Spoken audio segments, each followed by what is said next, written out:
the data in the practice management system is owned by the doctor. It's the doctor's data.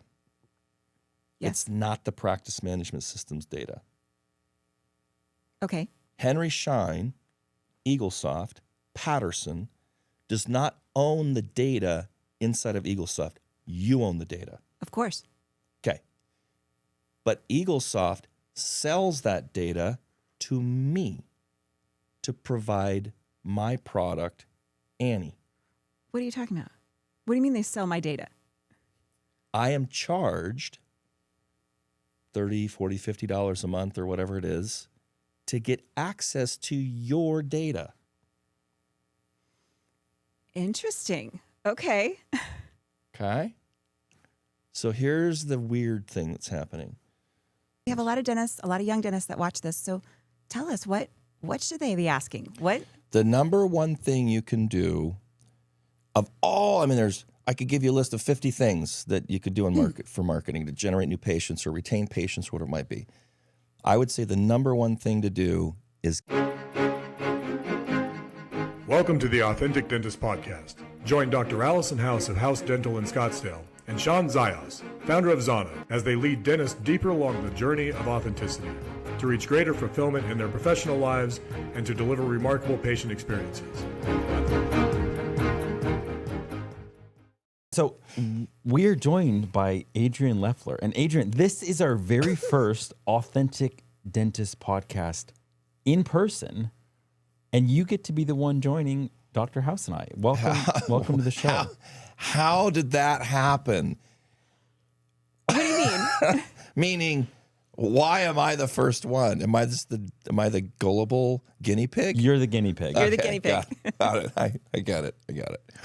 I figured if there's anyone that could handle it, it had to be someone that was as unique as you, uniquely qualified in dentistry to just handle an onslaught of questions from, this is Dr. House and I, our style is we're just going to press you and grill you on the hardest questions imaginable. That is actually not our style at all. I like this. I work well under pressure. Lay it on me. All right. So I think the first question is, why dentistry? How did you get into dentistry? I already told you guys this story. Do I have to do it again? Yeah. Okay. Okay. So, in 1974, on June 25th. Pineapple.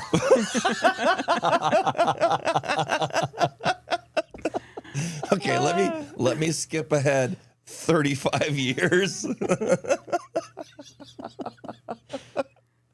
All right. So I had a business in like 2006 to 2009.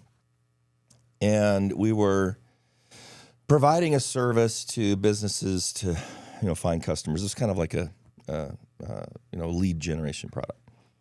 And it was not going well, especially in the credit crunch and all that kind of stuff that happened back then. And one of the things that I had figured out, like right towards the end of the collapse of this business, was I figured out how to get a business to show up on the front page of Google in the Google Maps section. So the Google Maps product had launched like 2 or 3 years earlier, kind of an limited release. But so it was super, super early, but Google just added this into their search engine results page. And at that time, you could set up a listing and you could basically fill out the information for the listing and do a couple of little things, and it would just show up on the front page of Google search, right? And we're like, I'm like figuring this out, like in the last throes of this company going under. Okay, so I had a business partner, and I got cleaned out. I went bankrupt in this company, and but I'd figured this out like right at the end of this collapse, right, of this company. And so I called another buddy of mine that I had worked with in a previous organization, a sales company. And I said, his name is Seth. I said, Seth, dude, I'm out. I just got cleaned out, and I am just not, I can't go back to the kind of the corporate sales world. I wasn't willing to. I've been in sales for years, telesales and stuff, and I just couldn't go back to it. It's killing me. I said, and that's where I had met him, Seth. I'd actually trained him. And he's like, well, dude, I'm out of work too. My company, which was a dental marketing company, just went out of business. They had, he was the sales manager. The owner had oversold print mail, taken the money from print mail and invested it into another project. And then that project failed. And so he had this $1 million bill to fund print mail, and he couldn't do it.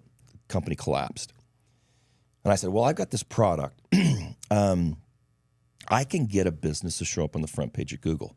Doesn't take much work and effort. There's some ongoing kind of maintenance to it and whatnot, but I think this is a really good product. If you can get a business on the front page of Google, they'll get phone calls, He's like, well, I have 3,500 dental practice names and contact information from these people that bought marketing content or marketing services from this old company. And it had gone under, and the database wasn't, he knew the owner well, and the guy didn't care if we used the list. And so we just took the list and started calling. Out of my closet, I didn't have an office or anything like that. I was working out of the closet where the water heater is at in my apartment. I'd lost my home. And so we just started calling dentists, say, hey, we can get you on the front page of Google. So we started selling an SEO service, basically. And that's how we landed in dentistry.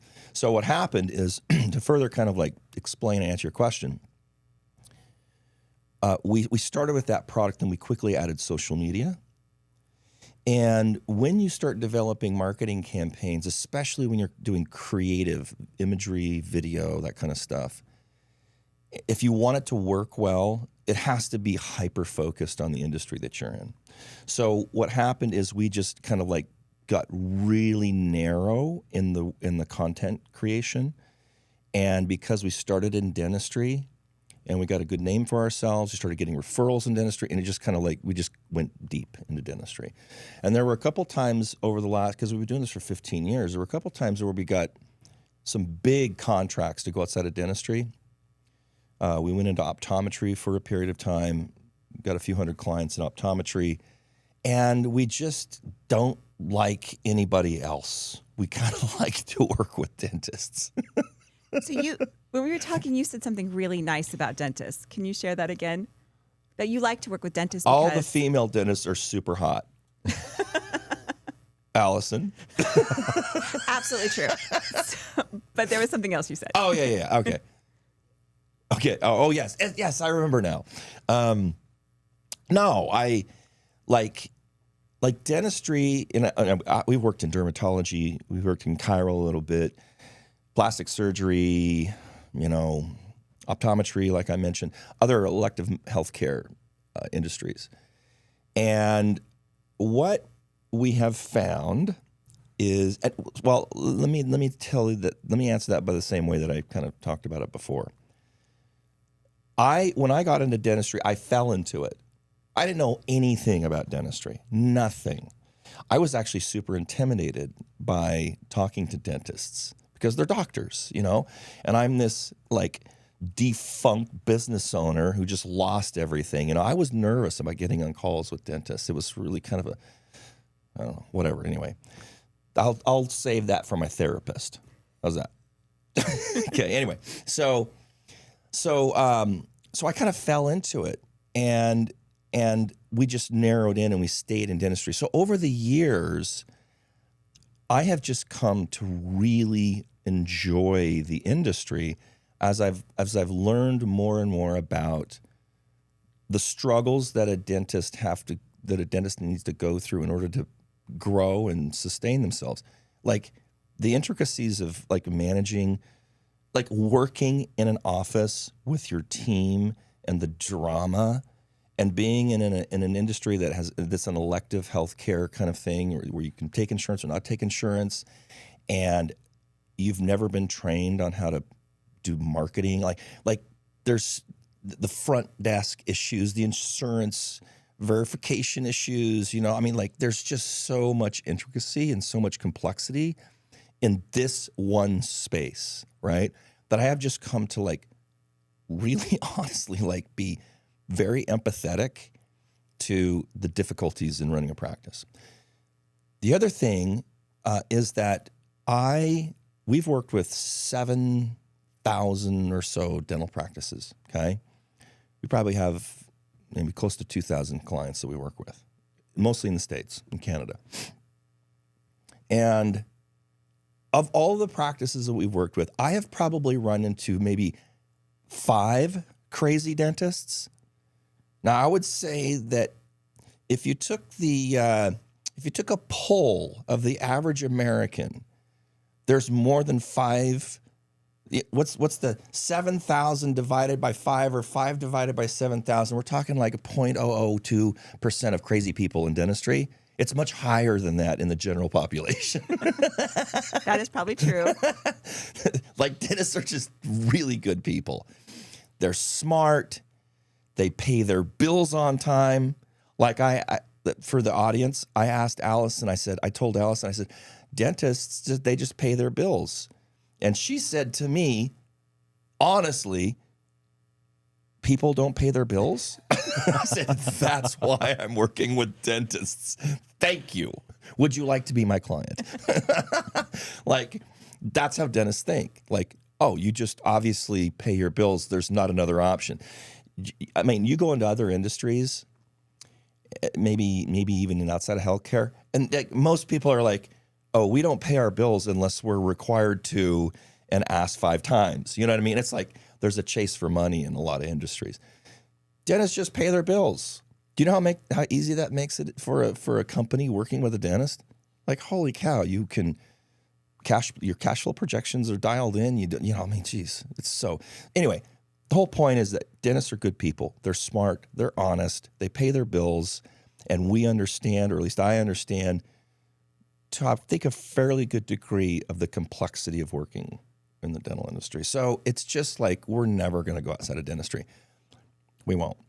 Okay, so doesn't make any sense. Adrian, you brought up something that reminded me when I was initially meeting Dr. House, and like again, we'd meet up for lunch because I would run by some business ideas because I wanted a dental perspective since I'm not a dentist, and I was like so overwhelmed every single time by the fact that like I'm trying to figure everything out about a product company, marketing, like just business is exhausting trying to figure out all the best practices.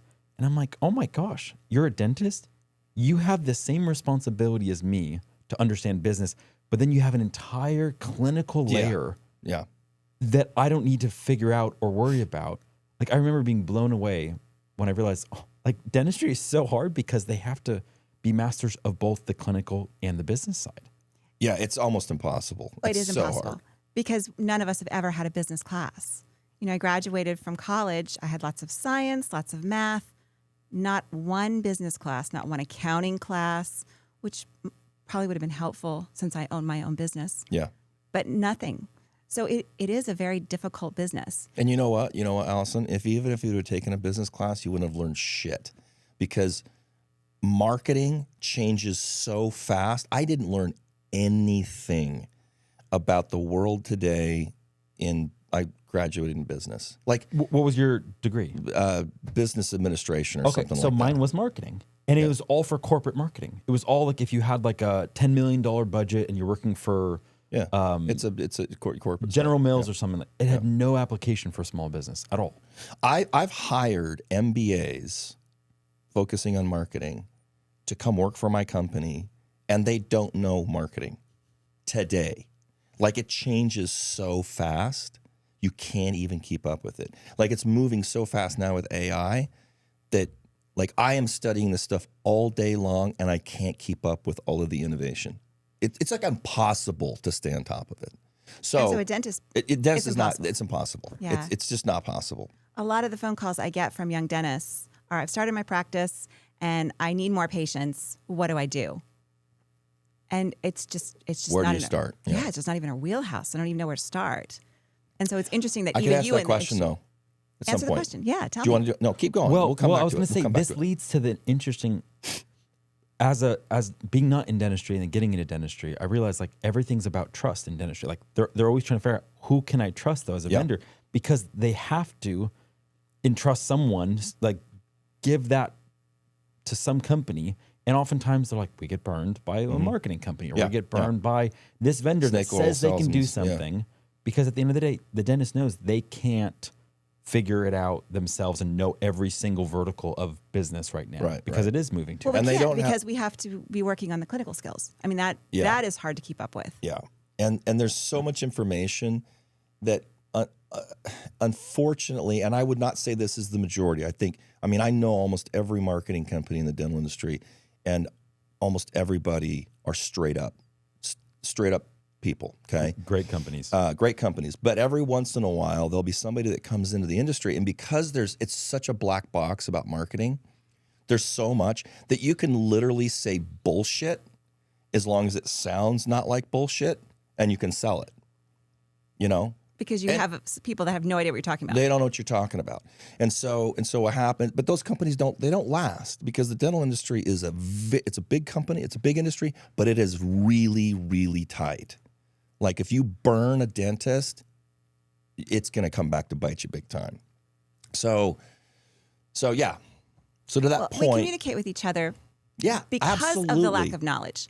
Yeah. So, okay, this company didn't treat me well. You should know that. Yeah, exactly. Because there's no other way for me to understand what's going on except to hear it from other people.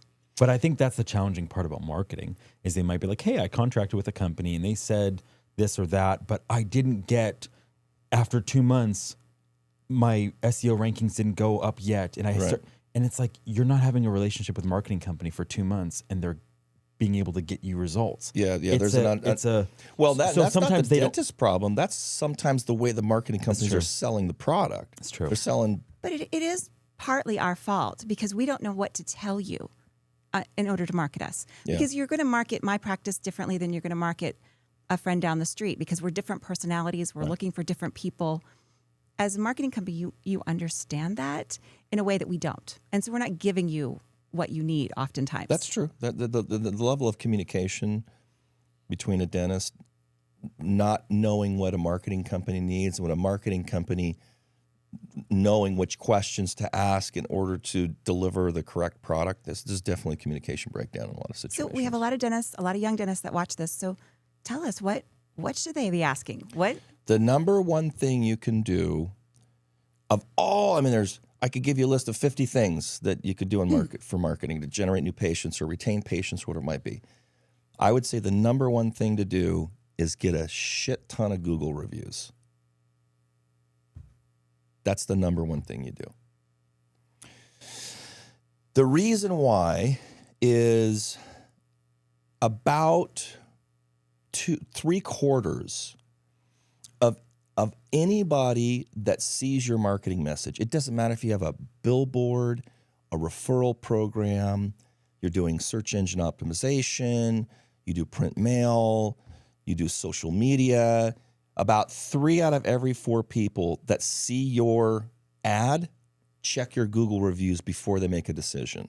So the Google reviews profile, your Google business profile, becomes the end-all, be-all filtering system of all the marketing that you're doing. So you can go, if you go to market and you've got 50 reviews and half of them are junk, they're below 4 stars. You have your ratings under 4, your average ratings under 4, and you don't have a lot compared to other dentists. And you spend $100,000 on a marketing campaign, you're going to lose probably at least $50,000 in spend just because it's not because they didn't see your message, it's because they saw your message and checked your reviews and said, yeah, I'm not going there. Interesting. Okay. There's so much social proof in the zeitgeist of our brains around the Google review profile, that it better be dialed in. So when you start marketing, the first thing you do is you make sure your client, or you, or who, whatever, if you're a marketing company, make sure your client has a plan to build their Google review profile, because it'll improve all of the other marketing that you do. Okay. So my question is there still a moat around that, you think, for the next 2 to 5 years with everything that's happening with AI? I don't think Google's planning on getting rid of their Google review profiles, their business listings, because basically your Google business profile, I'm going to call it the GBP, Google Business Profile. It's your listing in Google. They're not going to get rid of their business directory. So, and the reviews have become such a part of like consumer decision making that I think people rely on it heavily. And the Google Maps app, which is basically the business directory, I don't think that's going away anytime soon. Even with AI and the influence of AI, I think it's going to be more and more incorporated into the search engines and the AI search engines like Google Gemini or the AI overviews. We can talk about that later if you want. I don't think it's going anywhere. So I think in terms of a moat or protection or longevity of that activity, I think it's a big time. I would bet on it for sure. Yeah. So what else should a young dentist ask a marketing company before they hire them? What else would be important?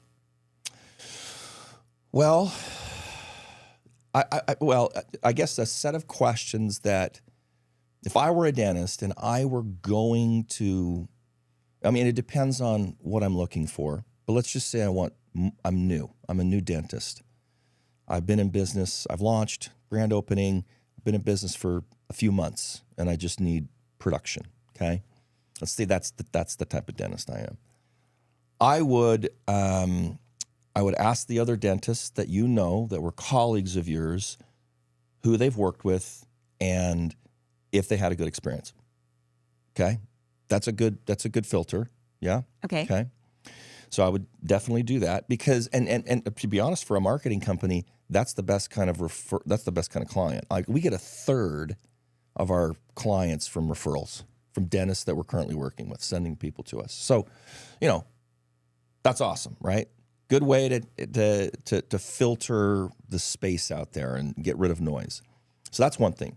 The second thing I would check is how long they've been in business, or how long they've had experience in the dental industry. Okay? For example, there's a lot of marketing companies that were built by people within the dental industry. They might not have been around for a long time. They might only be in business for a couple of years or whatever, but they might have been a dentist who actually built a successful practice or a DSO using his or her own marketing tactics and whatnot. So they have experience in the dental industry. So you're looking for somebody who understands the industry, because the success, the gains in a marketing campaign, whatever that campaign might be, have a lot to do with the understanding of how your messaging, exactly how patients make decisions, and that's very like nuanced to dentistry, right? So you're looking for somebody who has experience in the dental industry. They understand the complexity of a dental practice. They understand why a dentist needs new patients and how they have to help those patients retain. And they also need to know like, where's the best spend? You know what I mean? Where's the best spend? Like, if a doctor is like, I have $1,000 a month or I have $500 a month to spend on marketing, like, I don't want to blow it. Like, of all the things that I could do, what's something I can do with $500? You know what I mean? Versus somebody saying, I have $10,000 a month.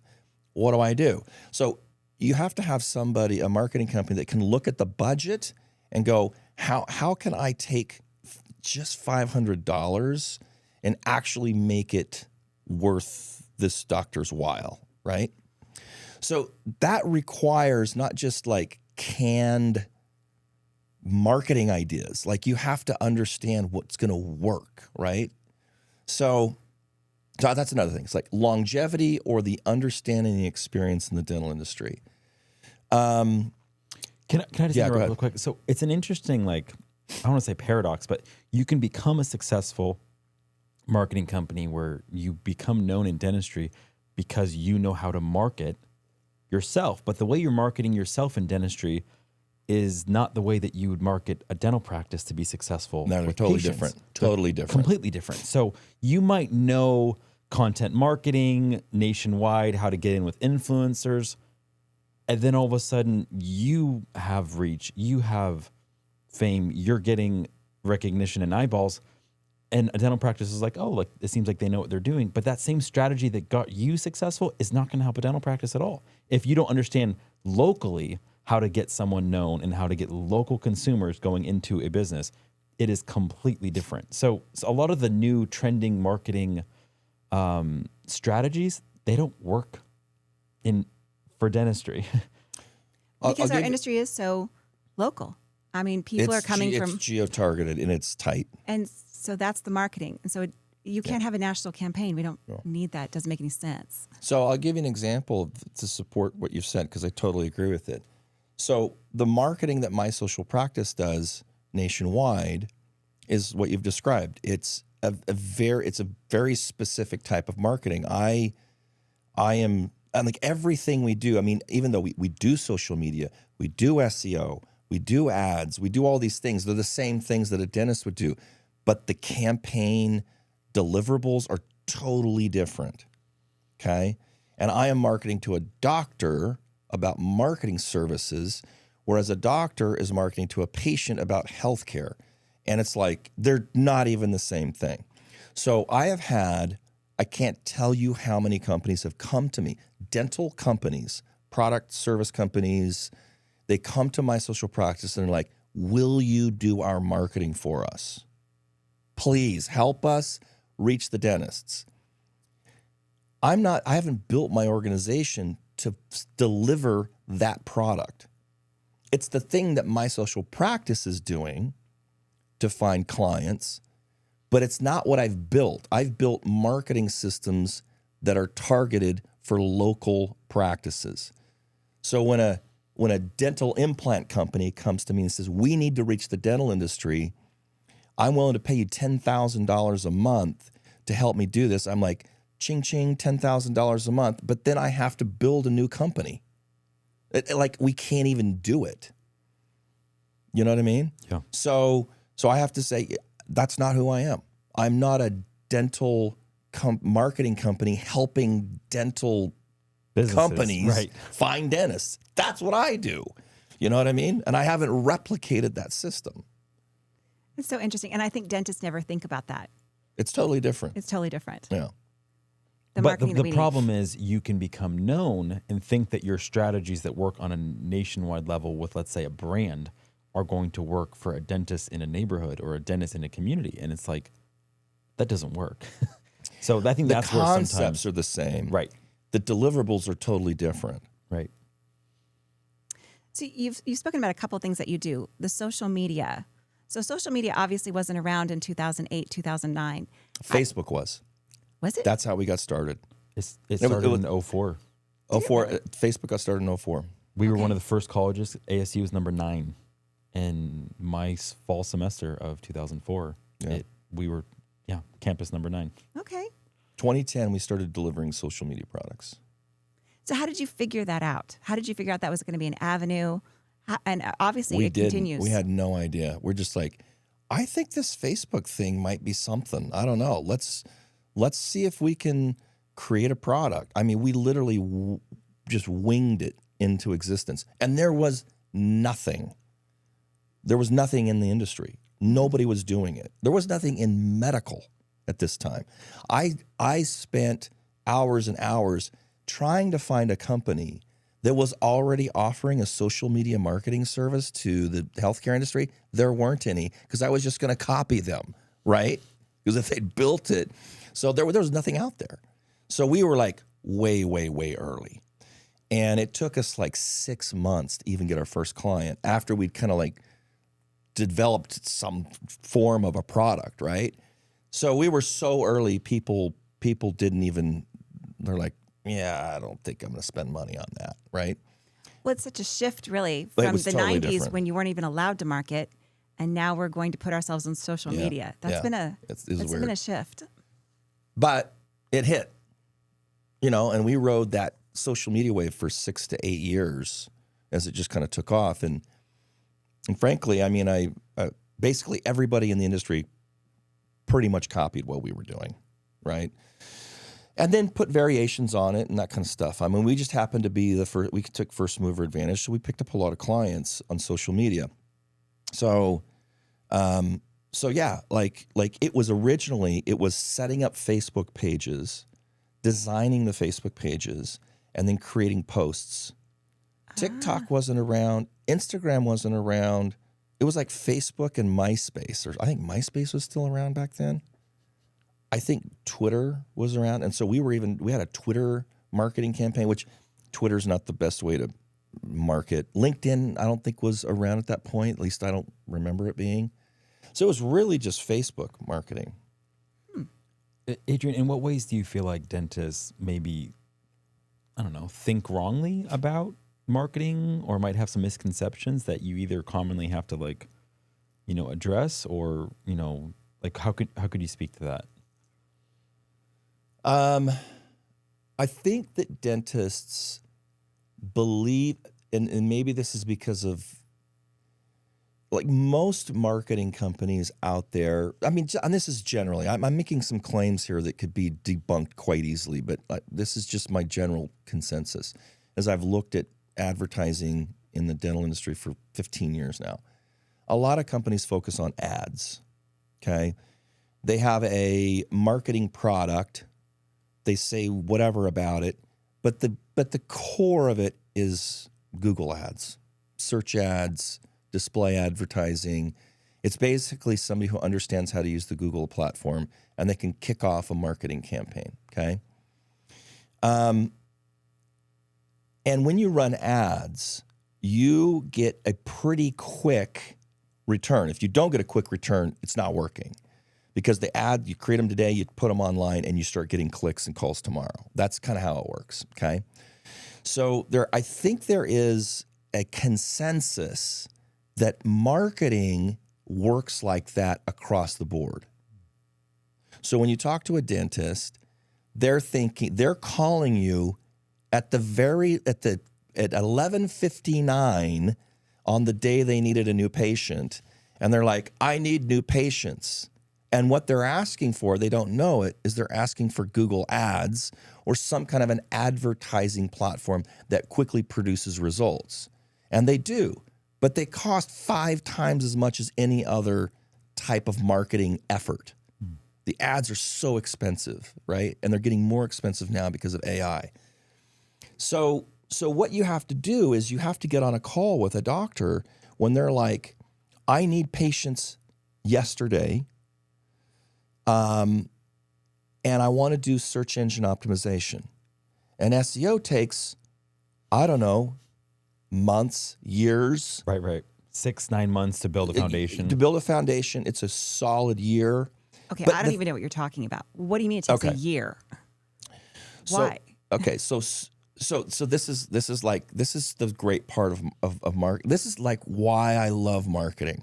I love to go out and speak and like lay this stuff out.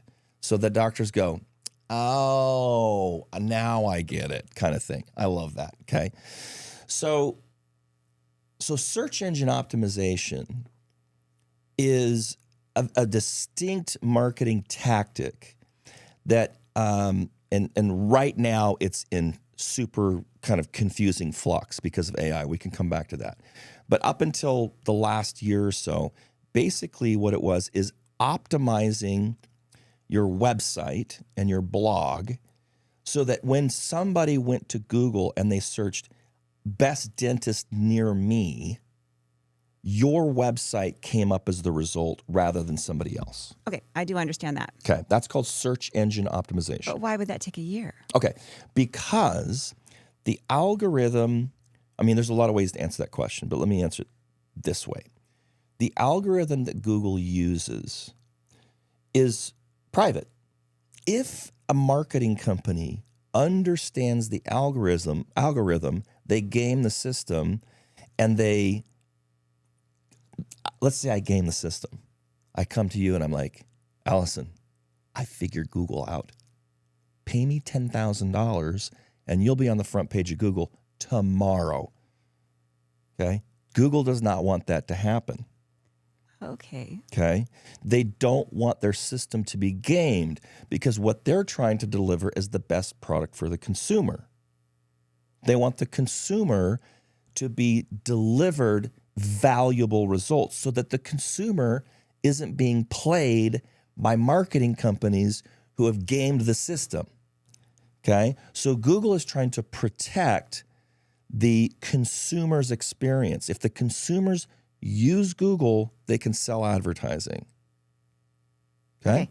So if you're on Google and every time you go on Google, you're just getting gamed by marketing companies who understand how Google's algorithm works, you're not going to use Google. Okay. And then you lose. Okay, so Google's algorithm is hyper complex, like infinitely complex, to try and measure the value of a particular result to put into their search results page so that when you search for something, they deliver the most valuable trusted sources, not somebody who gamed the system. Okay, does that make sense? It does. Okay. Yeah. But so basically what he's saying is so much of the algorithm values consistency over time Rather than a quick fixes. one article that all of a sudden has some keywords in it. So what? If someone has been ranking for 6 months, for 2 years, because they keep educating dentistry about implants, they already have a stronghold and they're trusted and people are staying on that page and they're actually reading it. All of this is signal that Google's like, okay, when people show up on the site, they stay on the site, they like it. It's valuable resource. It's valuable. It's trusted. So to break that, or to gain entrance in a competitive way, if you're starting from scratch or you don't already have that ranking, it takes time to build up that credibility in Google's eyes that you are reputable and you should start scoring for these key terms. So what is an ad? Okay, let me come back. Let me give you one more illustration and then I'll come back to ads. Okay. So let's look at this from the dentist's perspective. Okay. You've been in business for 25 years? I've been practicing for 25 years. My own practice, 23. Okay. 23 years you've had your own practice. Did you get a website when you first started? No, nobody had one. Oh. Wow. I'm old. Do you have grandchildren? No. But I could. I'm old enough. I know she didn't have grandkids. And we're the same age, so we're good. Okay, so when did you get a website? How long ago? I want to say 2008, maybe. Oh, so you've had a website for almost 20 years. You might have built it. That's awesome. It's been a long time. That's Yes. cool. The first one, No, yeah. actually, we weren't in business then. So there you go. So maybe not. It had been 2010, 11, we started doing websites. Anyway, doesn't matter. Okay, you've had a website for almost 20 years, 18 years, okay? Okay. Google, part of the algorithm is they look at the longevity of your website. Oh, this person's been in business since 2008. There's some credibility to that. So that's part of the algorithm. Okay? Okay. This person has written 500 articles about dental education, patient dental education. And I can see that there's actually people that click on those pages and they actually read the article because Google looks at the scrolling, they look where people click, they track all that stuff. Okay? Which is disturbing, but okay. Yeah, which is just it's worse than that. It's totally Big Brother right now. I mean, we're just pawns. Anyway, we can get back to like a dystopian end of the world stuff anytime you want. It'll be fun. Okay, so they look at all that. Then they go, oh, Allison has been featured in 10 different news articles in her town over the last 10 years. And we can see that because an article is written, there's a link in that article to her website, and they see that. Okay? So they look at Allison, they go, wow, she's established, she's been around, she's trusted. People in the community are referencing her through links. Okay, so you're trusted. Now we have Johnny, new dentist that just exits school, sets up a website, does a couple quick, tricky things, and he's outranking you. They don't want that to happen. Okay. Okay, they have to look at just an infinite amount of information, and then give values to create credibility and authority. Right? They use this principle called EAT, expertise, authority, and trustworthiness, and it's a way to describe their algorithm that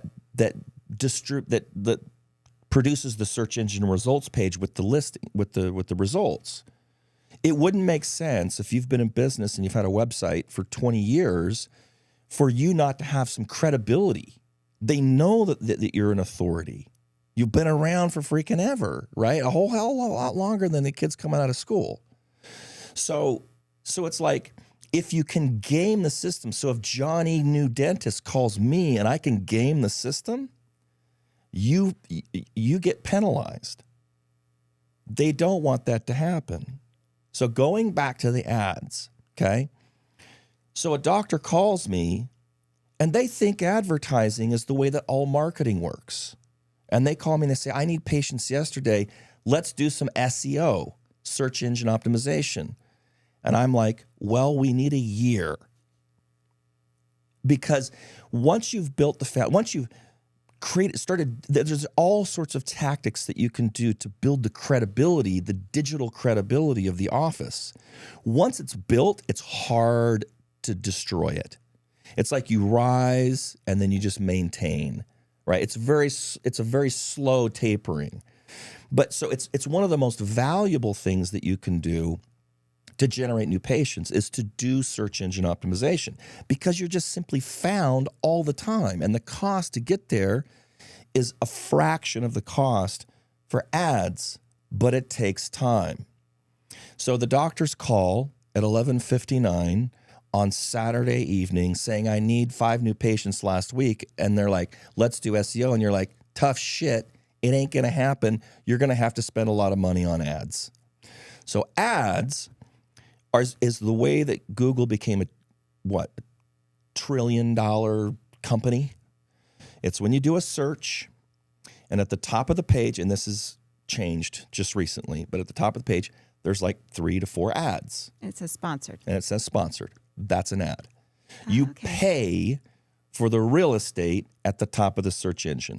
So let's say the Johnny Dentist would be on page 10 if he was just relying on SEO, because there's 9 pages of dentists, or just 5 that have pages been around of forever. He can't get there yet. It's going to be a slow build, but he can pay to jump to page 1 right, if he pays the premium. Yeah. And that's an ad. An ad is like, it's either going to show up on, Facebook, Google, like it just, right? It gets attention, and you pay for that. It's very expensive. Yeah, pay for that. You pay for it. So, depending on where you're at in the country, you want to run an ad campaign. Depending on the types of keywords that you're going for, the types of patients you're going for, you spend, $1,500 probably at the lowest amount, unless you're in like the middle of nowhere, right? To maybe $10,000 or $15,000. So a month. Wow. Right? Wow. Okay. Like, I know there are several companies that have come into the industry in the last maybe 10 or 15 years that focus on, their whole marketing strategy is generating dental implant cases, or full smile reconstruction, full arch kind of stuff. And basically what these marketing companies do is they don't do any they don't focus on social media. They don't focus on SEO. They don't focus on, retention. They focus on, because there's such a high profitability in a full arch case, they say, you spend $35,000 with us and we'll produce $70,000 in revenue.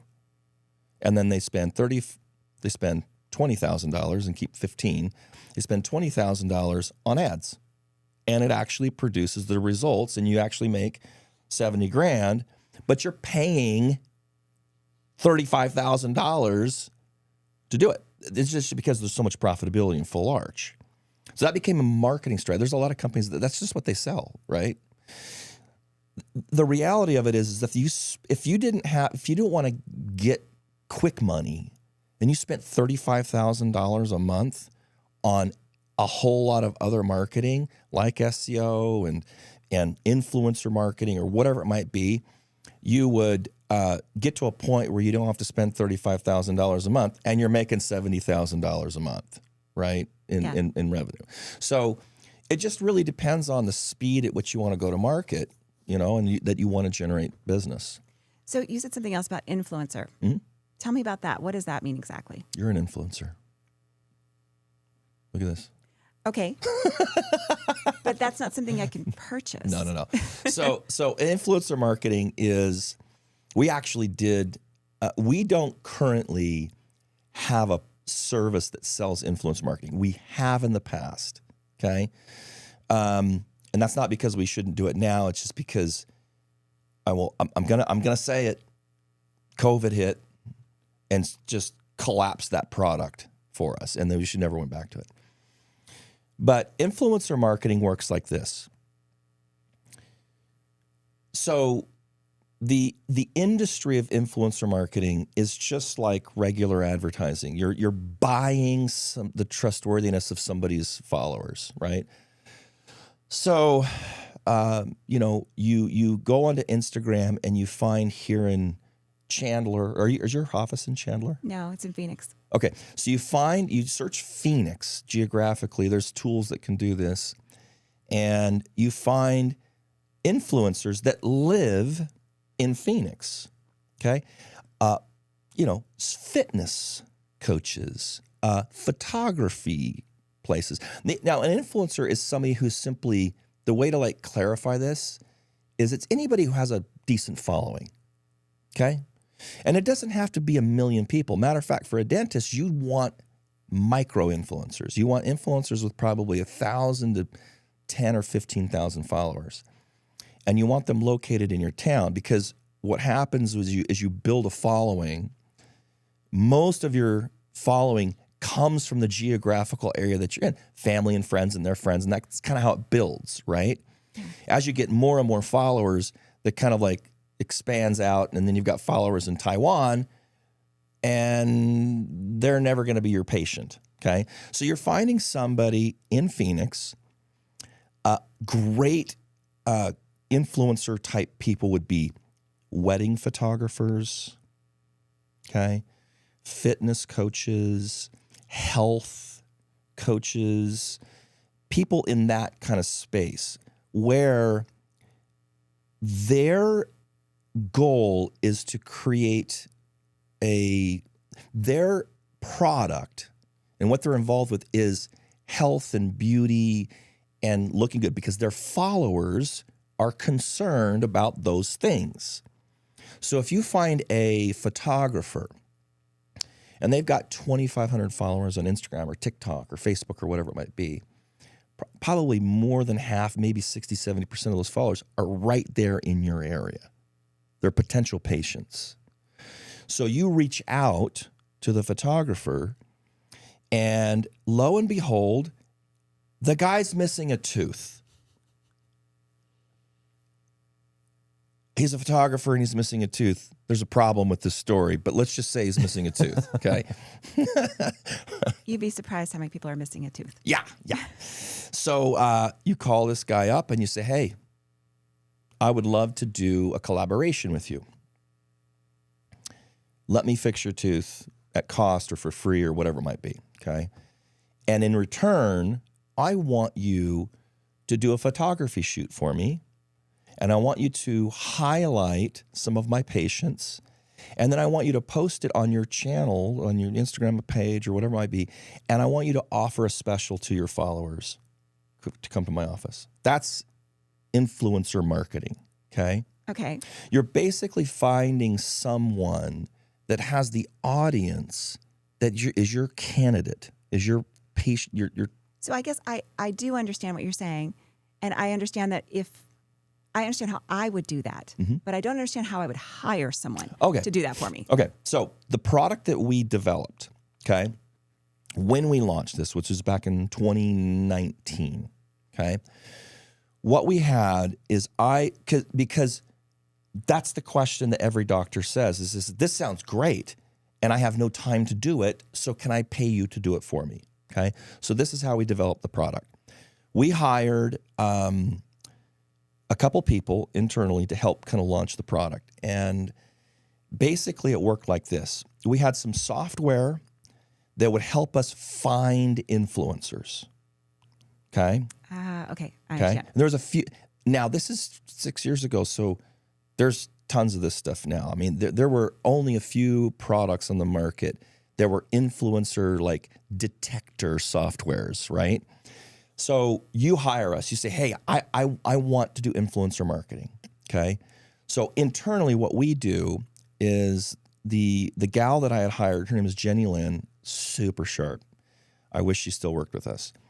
When this thing fell apart, we couldn't keep her. So anyway, so Jenny Lynn would use some software, find influencers located in your area with around the right number of followers, between 1,000 to 10,000 followers. She would then direct message these influencers, okay? Hey, we have an opportunity for you, okay? She'd send out 100 direct messages to 100 different influencers. We usually get 3 to 5 of them to respond. Oh, Of yeah. the 3 to I don't have 5 that that would kind of time. respond, That's a lot of time. that's a lot of time and energy. Doctor's not going to do it. No. Okay. After we get the response, we then get on a call with them, and we had some qualification stuff. Okay. We needed to make sure that they were actually kind of the person that was that they represent, how they represented themselves online. We didn't want crazy people showing up at the dental practice. So we would just kind of gauge, are we talking to a crazy person or are we talking to somebody that actually represents themselves correctly? Okay. And you'd be amazed at how many are crazy. So, anyway, we kind of vet them. Okay. Then part of the exchange was this. So this was a GP influencer program. Okay. The exchange was we would do whitening. The doctor agreed to do whitening for free in exchange for them coming and posting about their experience. And there were, I believe, 5 posts and like 8 stories that they had to do. So we had a contract that we'd built out that basically had the influencer signed, the doctor signed. It was all legal. We made sure that the language in the contract didn't. Some states have problems with paying a patient and I don't know. I can't remember what the stuff's called. But anyway, we had it all mapped out so we could get around. And, there wasn't any legal issues or anything like that. Okay. So then what would happen is the patient, to begin the process, when we find the influencer, we would then present it to the doctor. And they're like, okay, I'm good with this one. Right. And then we would schedule. So we would coordinate scheduling them coming in to get their whitening. But we would tell the influencer, if you go in there and you have a bunch of like crowns that need to be done or you're going to have to get your work done before we can do the whitening. Okay. And so they would know that they're coming in and they're not just going to get whitening, but they're going to get a cleaning and whatnot. And that was kind of part of the process. Not any of the extra work would be included, but it was amazing at how many of the influencers that we found went in and did $1,000 or $1,500 in additional work because they needed to get that done before they did the whitening. Yeah. Right. So they would do that. They would get their whitening done, and then they would post. They would come up with some kind of an offer, right? It would be like free whitening or 50% off whitening for all of my followers with this code. Just DM me or blah, blah. We had it all trackable. We had a landing page that the influencer would send their followers to. They would fill out a form. We could track it. We'd see how many patients they got, all this kind of stuff. So that's what they were buying.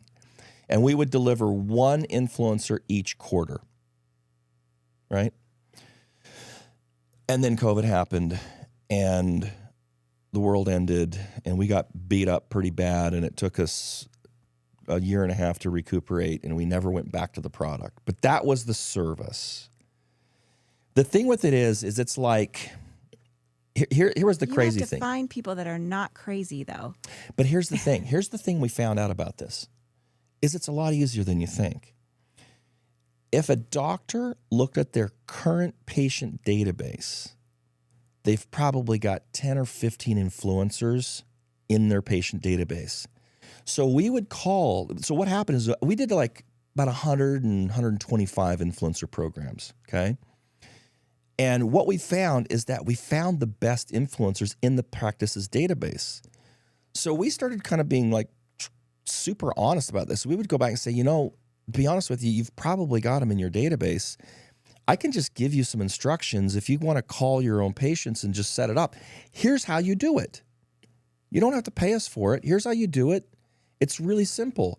The doctors didn't even want to ask their patients. They're like, no, I'm not going to have that conversation. I'm like, okay, all right, well, maybe we'll still continue to deliver the service. But I was just like, that's such a, it seems so, maybe it's because I've been in sales, but it seems like such an easy conversation. Like But low-hanging fruit. It's awkward, obviously, for a doctor to do that. Well, because you're so worried about boundaries. You're so worried about having conversations that are not appropriate in the office. Yeah. And so that is a hard So conversation you for want us. to, you want to have some distance between that. So anyway, but like I'm seriously, like, influencer marketing is, if you've got somebody on your team that's a good communicator and has a little bit of like, they're not ashamed to like have that kind of a conversation. It's honestly one of the best things that you can do to build your practice. It's so inexpensive. We were seeing out of one influencer campaign where the doctor might have spent, I don't know, $1,500 or something like that. We were seeing like 5 to 10 new patients and like, $10,000 to $20,000 in new revenue. And so, you figure if you did an influencer every month, and the thing is, if you do it over time, the influencers they even keep coming back to the doctor. So we were getting almost a majority of the influencers that we found for the practice, they became patients. It's just like, if I was a dental office, I would be doing that. I'd be finding an influencer every freaking week. You know what I mean? That's good information. Seriously. And then imagine if you could like give them like a personalized gift, like maybe like a toothbrush. Like a toothbrush with their name on it? Well, actually, when we first started talking, that's what we were talking about. I was like, dude, you need to do an influencer program. And I didn't we talk You about actually that? gave me Didn't I give you all the stuff? You gave me all the communication, the branding, product stuff that you had that supported the product you're doing. You're like, we're not doing anything. We're with not it doing right anything now. with this. You should do it. And we just we put all of our time and energy in some other directions, and we'll probably not go back to it. So, yeah, it's like, Shawn, like, what the hell, dude? How long ago did we talk? You've got your first client or case study. Absolutely. Well, It works beautiful. I can't believe how well this works. What? So his program, where the toothbrush. the toothbrush, you send it. Well, we have in our office, any patient that's been with us more than 15 years, we send them a toothbrush and we tell them how much we appreciate them if we do a big case. Yeah. And patients they're just overwhelmed by the gift. Oh yeah, they're just blown away. Oh, it's love a it. great looking product. It's a great thing, yeah. And it's not that expensive. And I'm just saying you're important to me. Yeah. I think that when we talked about this, like giving a toothbrush to every single patient is probably not going to be a valuable expense. I mean, I think you're going to, but giving it to somebody who's been around for 15 years or giving it to an influencer as a gift, dude, yeah, you should do it. Okay, I think Hey, Allison, Shawn has all the instructions on how to do this. I've given him everything, contracts, everything. You should just do it, dude. Well, in his defense, I did say, hey, let's build a Authentic Dentist podcast. And we kind of been working on that. And it's turned out pretty nice. So thank you. Okay. All right. Anyway, I was trying to throw him under the bus and you saved him. Okay, so future of dentistry. I think I love everything you just shared about marketing and a young dentist, what they can do. I think it was incredibly helpful how we broke down SEO, ads. I think that's so helpful. Yeah. But you're not just a marketing guy. You're kind of like a futurist. Like, where's the industry going? You have a pretty awesome podcast called Bite Size Podcast. I have a great. Oh my god, my editor is amazing. Pineapple. People are gonna be like, "What? Why do they keep? Why does Shawn keep?" That's our safe word. Pineapple. I don't know. Okay, sorry. What's your question? So here you are. You are interviewing a lot of different people with this podcast. Yeah. And they span lots of different areas of AI, you know, whether it's a coach's perspective, whether it's a cybersecurity's perspective. So you have kind of a unique perspective about understanding AI from all these different angles. Okay. What disruption is coming that our listeners need to know about? I think globally, people have no freaking clue about what's about to happen. I mean, outside of dentistry, everywhere. It is, the technology is moving so fast, and the capabilities of conversational AI and robotics is gonna, like, it's gonna be like, what was the world like without the internet? Or what is the world like without electricity in like 10 years? It's going to be that big. I don't even know it's going to take 10 years. It may not take that long. It's happening so fast. So fast. Yeah. So, I mean, outside of like global like disruptions in workforces and new jobs being created and some jobs going away and being automated, if we focus in on the dental industry, we can get kind of specific about some predictions that I have. Things that are happening, they're not necessarily predictions, there's kind of stuff that's just happening, right? I think, and you don't care where I start on this. You don't care? All right. So the quickest impact that we're going to see in terms of marketing, okay, not necessarily like product development, like AI diagnostics, like Pearl and Overjet and some of these companies. Like, now I'm not talking about products that are being developed. I'm talking about specifically in the marketing space, okay? In the marketing space, the first impact is going to be in Google Ads, okay? So here's what's happened. ChatGPT launched in November of 2022. Initially, people were using it as just like, holy cow, I can talk to my computer kind of thing, right? Like, this is really happening. Hal from 2001 is now coming to get us kind of thing, right? It's like it's blowing people's minds. I love that you know who Hal is. That is great. Oh, if we want to get into film quotes, I don't know here who for Hal you. is. So is this a generational thing? Oh It my is. God. I'm done. I am done here. I'm out. Dude, 2001 A Space Odyssey, man. Stanley Kubrick. Shawn, get your shit together. I know. Jeez, It's old. Christmas. It is old. Oh my gosh. All right. Anyway. Hal. I have this really, I made a movie. I'm like way into film. Okay. So when I run into a human being who doesn't know about Hal from 2001 A Space Odyssey, I just never saw the movie. I heard about I'm it. just telling you right now, we can't be friends. So I don't think Allison knew that you've made a movie, by the way. No, I don't We know can about talk this. about it. We can talk about that. We'll come back Not to recorded because it's No. It's going to be on the record. okay. We're going to come back to it. All right. So let's go back to AI. Okay. So here's what's happening. ChatGPT launches. Yep. People are using it and they're like, whoa, Hal. I can talk to a computer, right? And very quickly, people start using it as a search engine.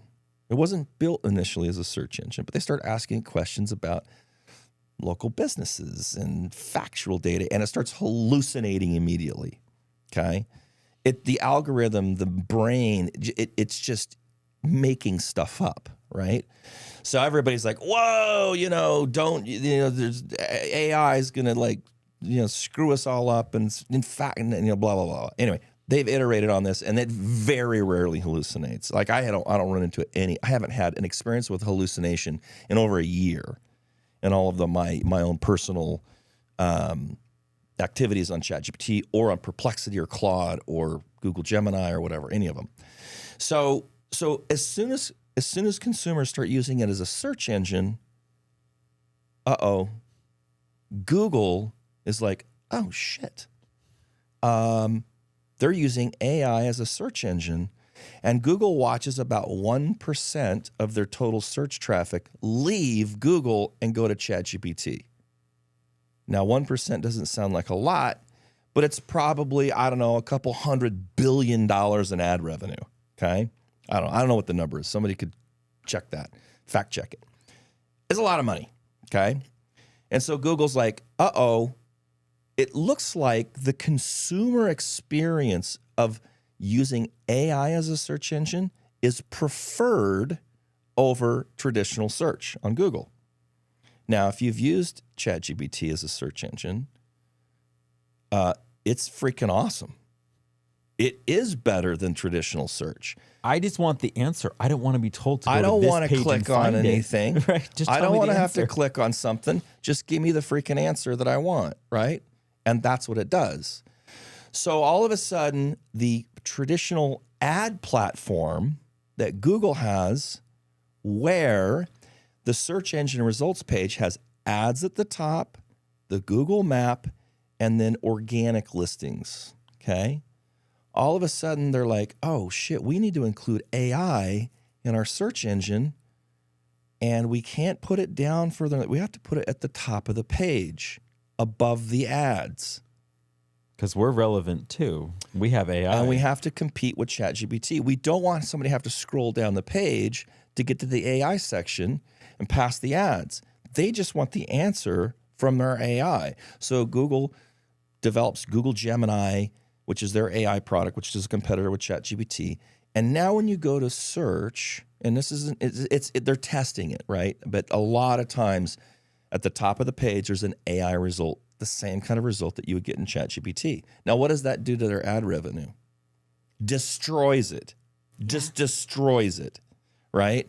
So what's happened is Google now has of 60% or somewhere right around there of all of the searches on Google, no one clicks on anything.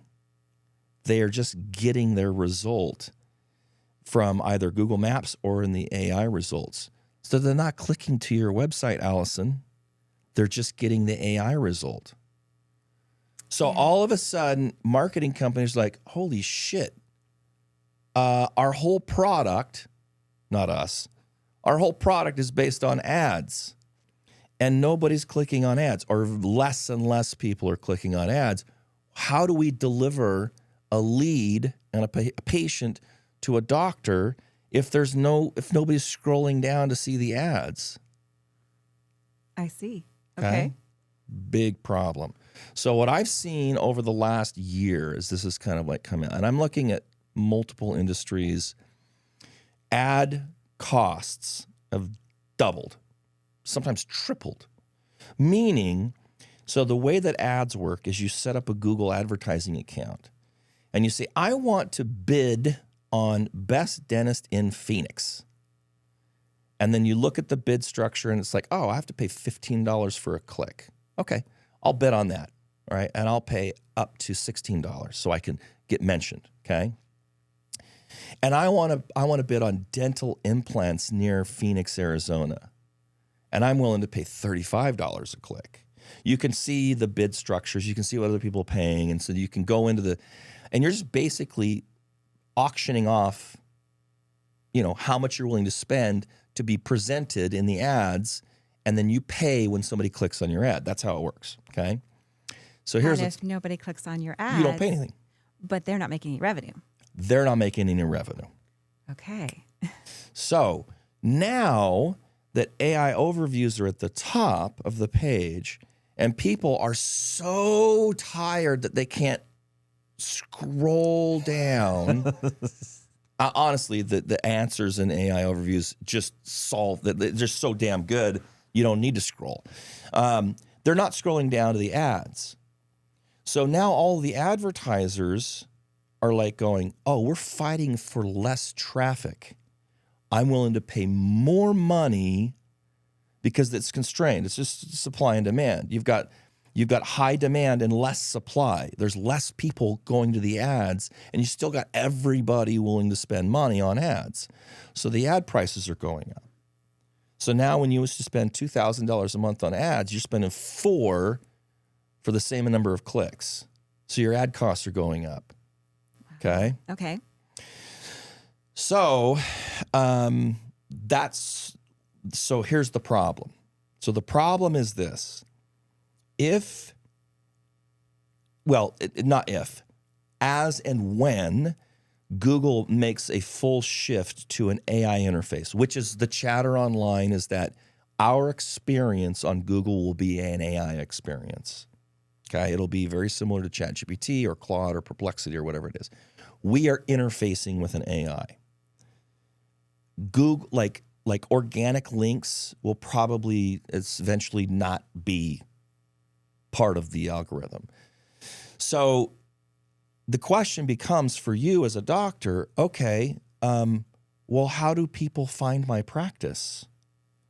The old ad product is kind of gone, and AI is giving the answers. So how do I get AI to talk about me so that I can be found in the search engine?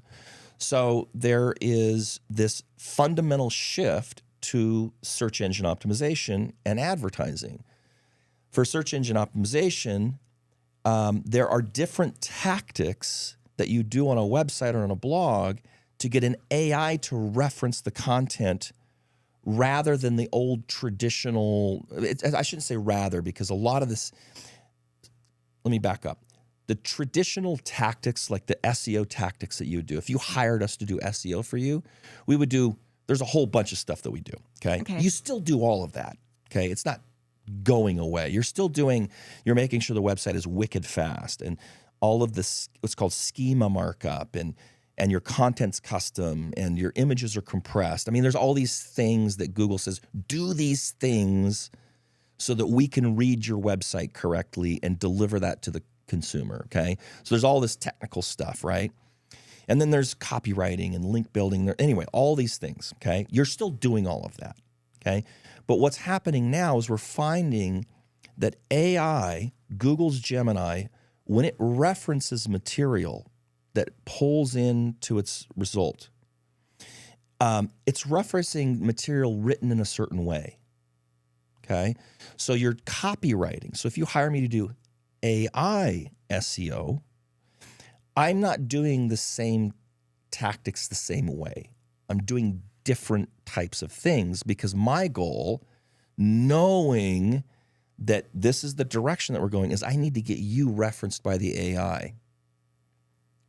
Okay, so let me back up and go into more detail on how AI works, how it actually produces a result.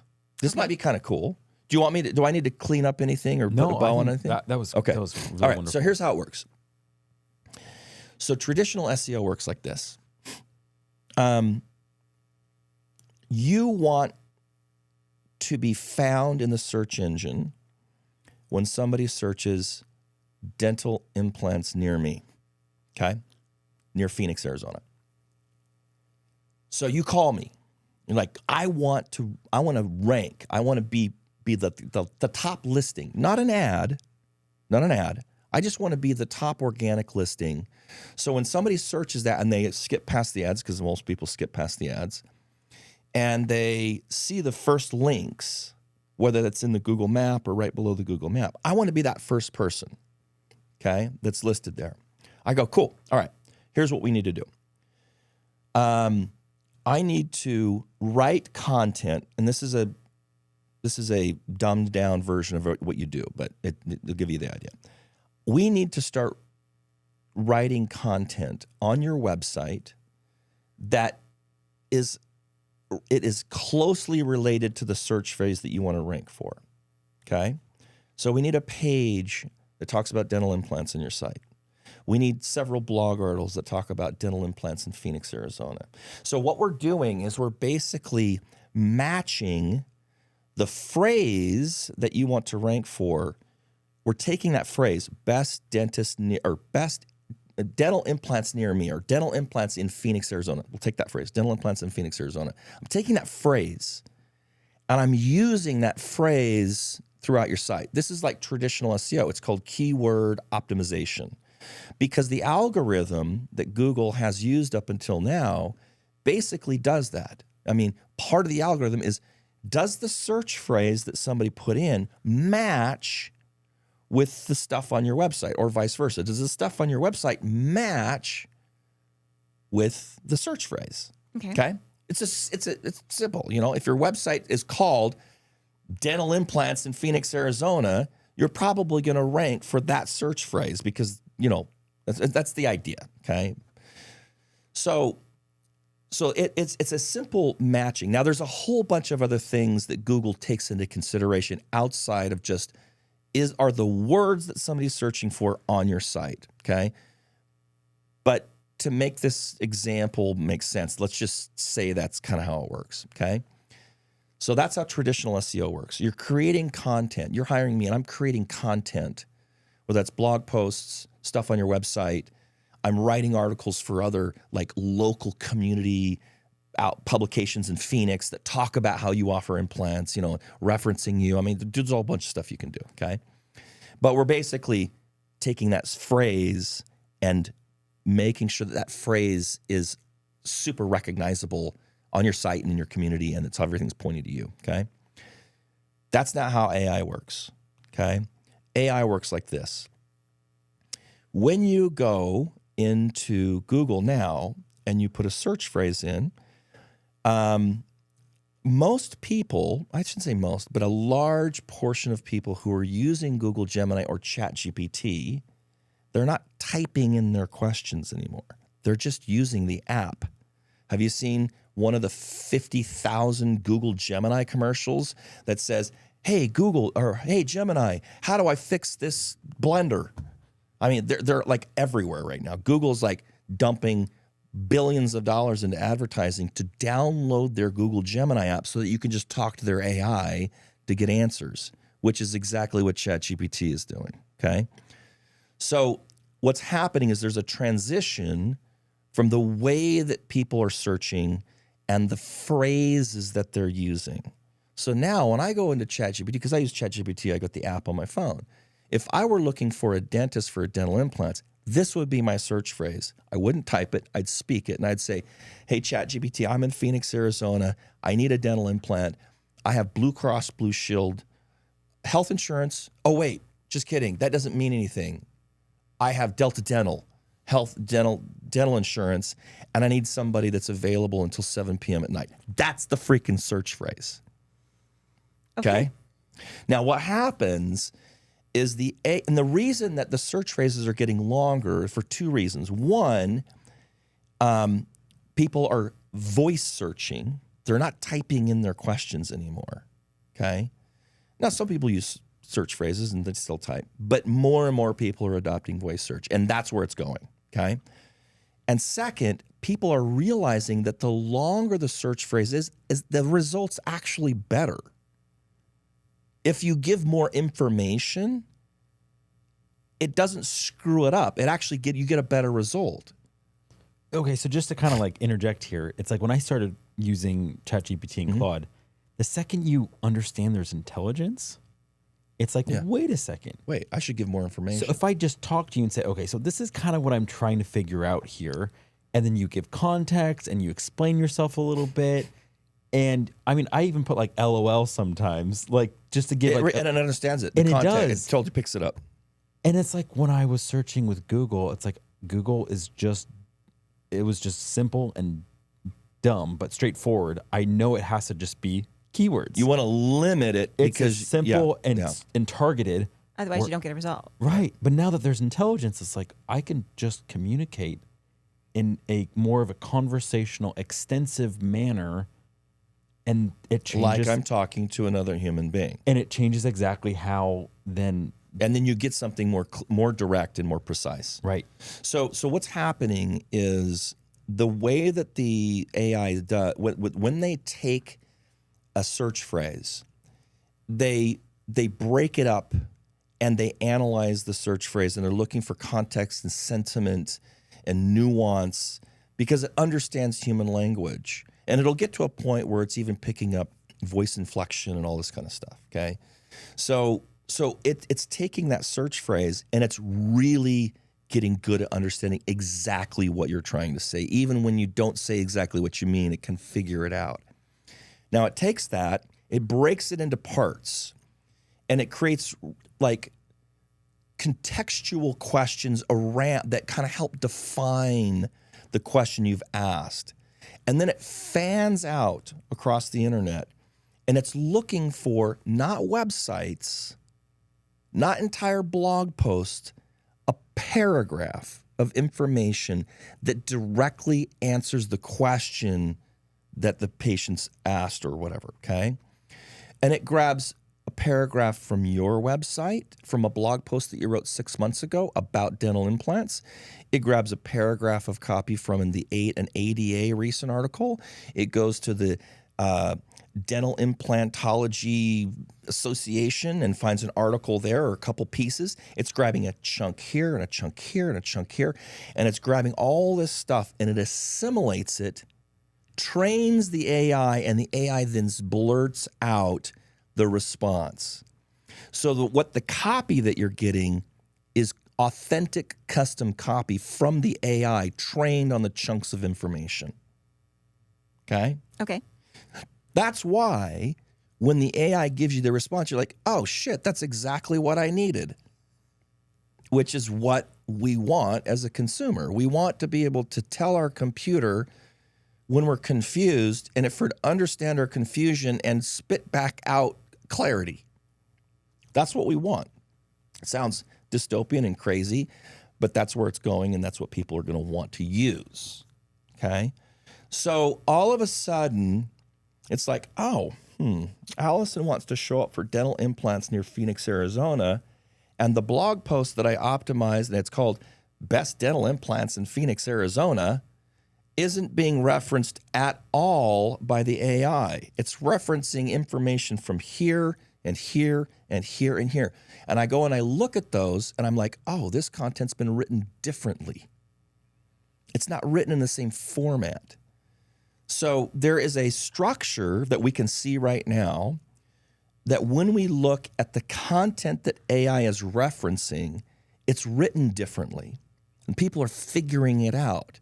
And so it's this kind of like cat and mouse kind of game where marketing agencies are going, oh, wait, AI is looking at this content. Let's analyze. Oh, I see what it's done here. I see what it liked out of this piece of content. Let's make sure we incorporate that into our marketing copy for our client. And this will change and evolve and whatnot, but there are some very specific things that you want to do when you write copy, and they're not the things that you would have done 2 years ago. Okay? So what's happening is because consumers are moving to ChatGPT as a search engine, Google's being forced to change their search engine results page and put AI at the top. And because they're putting AI at the top, it's basically screwing over the ad platform that they've got, which is a $2 trillion business. And now marketers are going, all right, now how do I get referenced by the AI? Not how do I get an organic link so somebody has to click to the website. I need the AI to say, oh, the best dental implants are from Allison, Dr. Allison House, blah, blah, blah. And this is why. Link. That's the new methodology. Wow. It's a freaking, we are literally right in the middle of like this massive like marketing 180. It's chaos right now. Well, okay, so real quick, it sounds like I know from some of the stuff I researched that people just have a high trust level with AI. It's like, oh, AI said it, even to the point where, what should I take for my body? AI says something, they take something, and they end up in the ER, and they're like, it didn't work so well. I'm in the, oh yeah, sorry about that. It doesn't, and you're like, you trust it, right?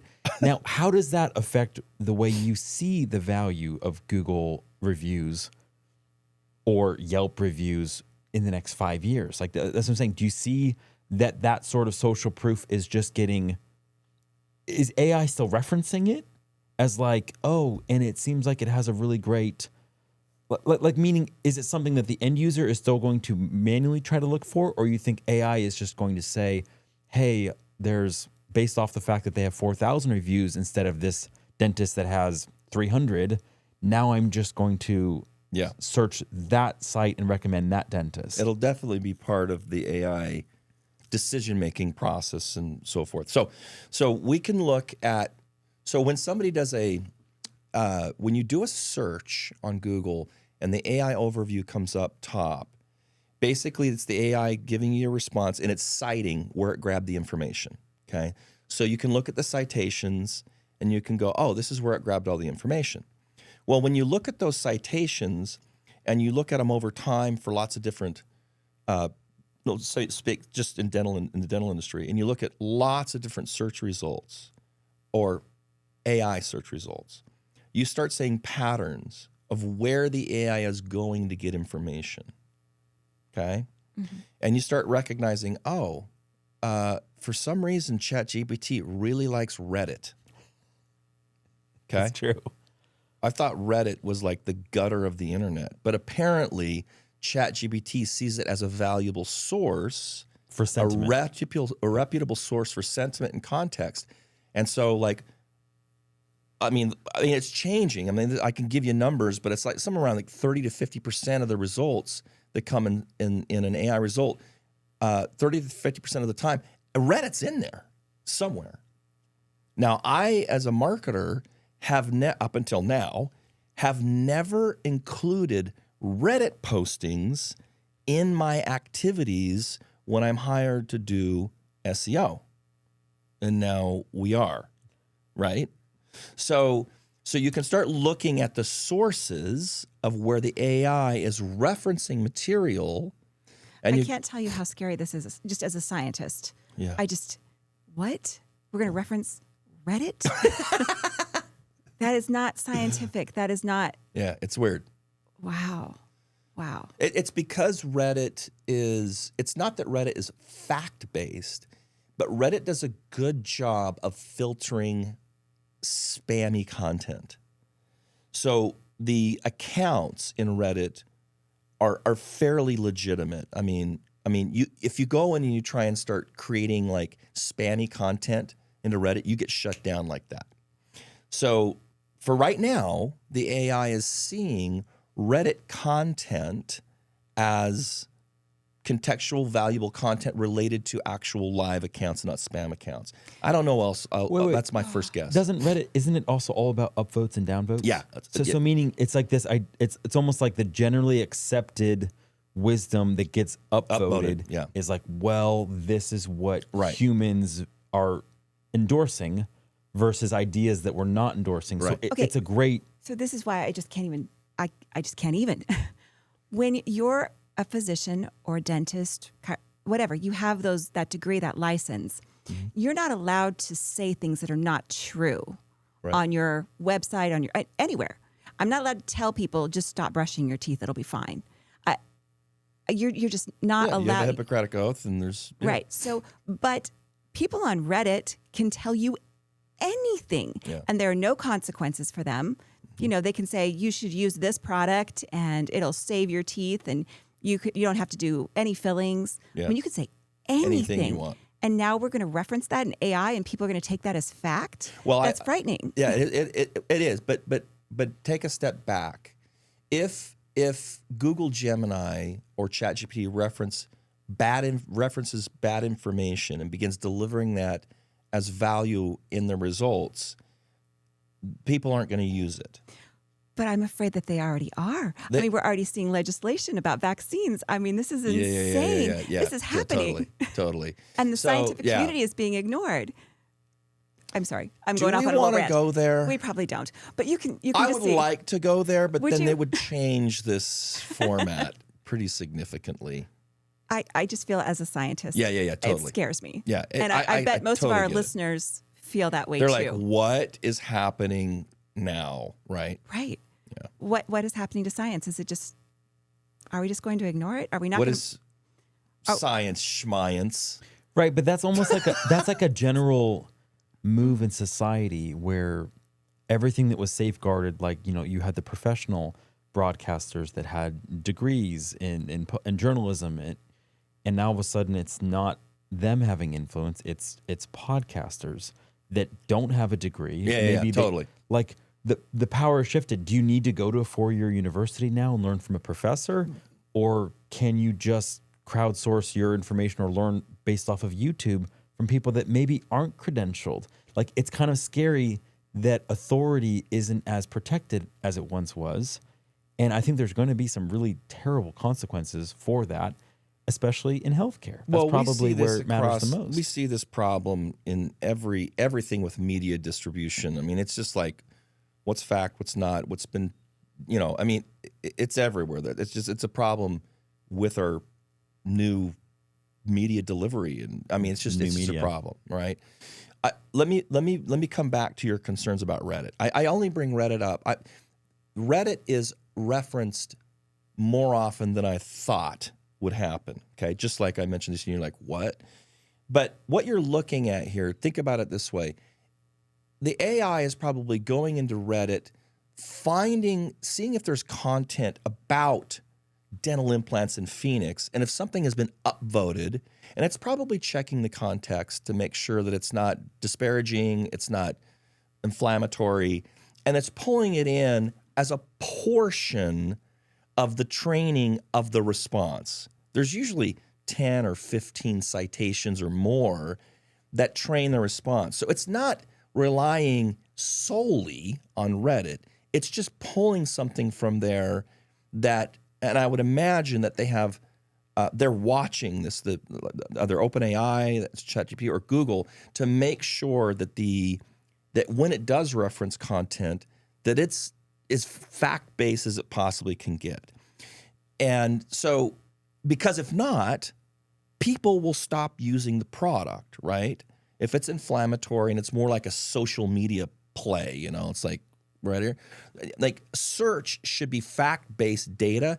It's not like social media where like craziness gets escalated, right? Nobody wants search to be crazy like social media, right? Or any media. Like just the fact that it is what people click is what is interesting. Yeah. That has kind of degraded the quality of content in some ways because it's just about what's hyperbolic or what's possibly interesting. Yeah. And thank God that's not the same criteria for which AI is using. It's not built like social media. So if you look at the sources on that particular search, you would probably find Reddit. You'd probably find your website, maybe a couple other dental websites. You'd probably find an ADA article. You'd probably find something at the dental implant. What's the name of the organization? It's the National Organization for Implants. I don't know. There's a few of them. It'd probably reference content from there, and it'd bring it all in and kind of mix it together and then produce the response. So what you're doing is as a marketer, you're looking at the end result to retroactively figure out how to create content that might get picked up in AI. That's what you're doing. Wow. Yeah.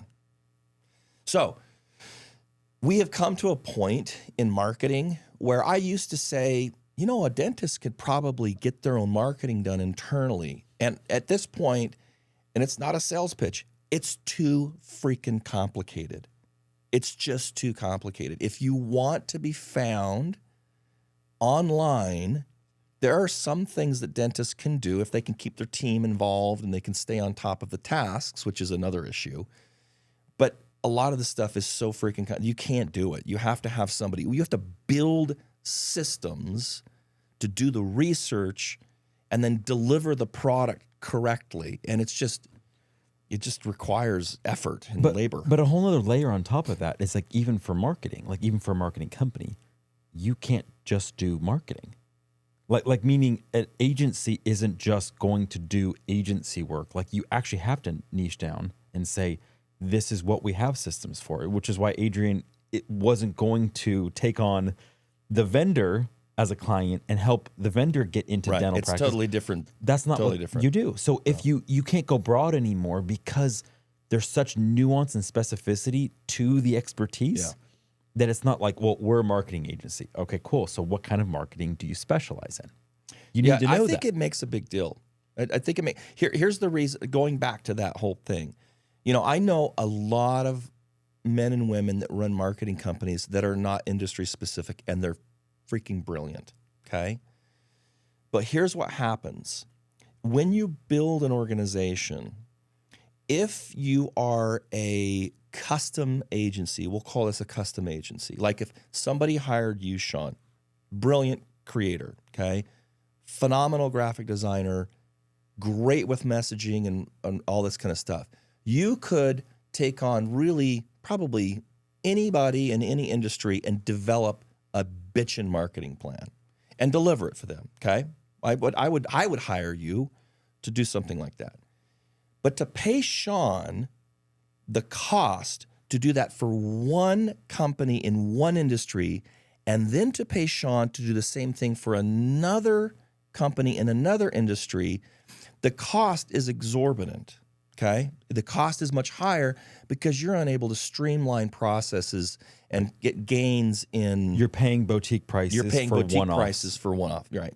So when you go and you're looking for a marketing company, if you have the budget and you don't care and you want somebody that is going to just boutique out what you want because you're special and you need to present yourself as like hyper special, you hire Shawn, okay? But if you're like, I need cost-effective marketing, I need to be able to pay not $1,000 a month, I need to pay $300 a month for these services. Shawn can't do it because he hasn't spent 10 years building an infrastructure that delivers that stuff at scale. Okay, that's what we do. Totally, right? It's like getting wall prints at Walmart or IKEA to decorate, like versus actually just hiring an artist. Like there's a reason why there's scale for Amazon, but you're not getting the same quality if you go with an artisan. Yeah. Okay, so for dentists out there, what they're talking about is if you always use Straumann and you buy all the parts for Straumann, you want to continue to use Straumann because you've already set up your systems. Right. You don't want to go to BioHorizon because now you have to go buy all those parts. That's what they're saying. Perfect example. I'll use that somewhere else and claim it was my example. You go right ahead. Happy to share. No, but also the It helps difference to put things in dental context for people. Totally. No, but the right dental context is also like the specialist versus the general practitioner, where the general practitioner is going to be generally more affordable across the board. But if you just want this one specialist work, you're going to pay maybe 2-3 times more if you go just to the one specialist that's all they're doing.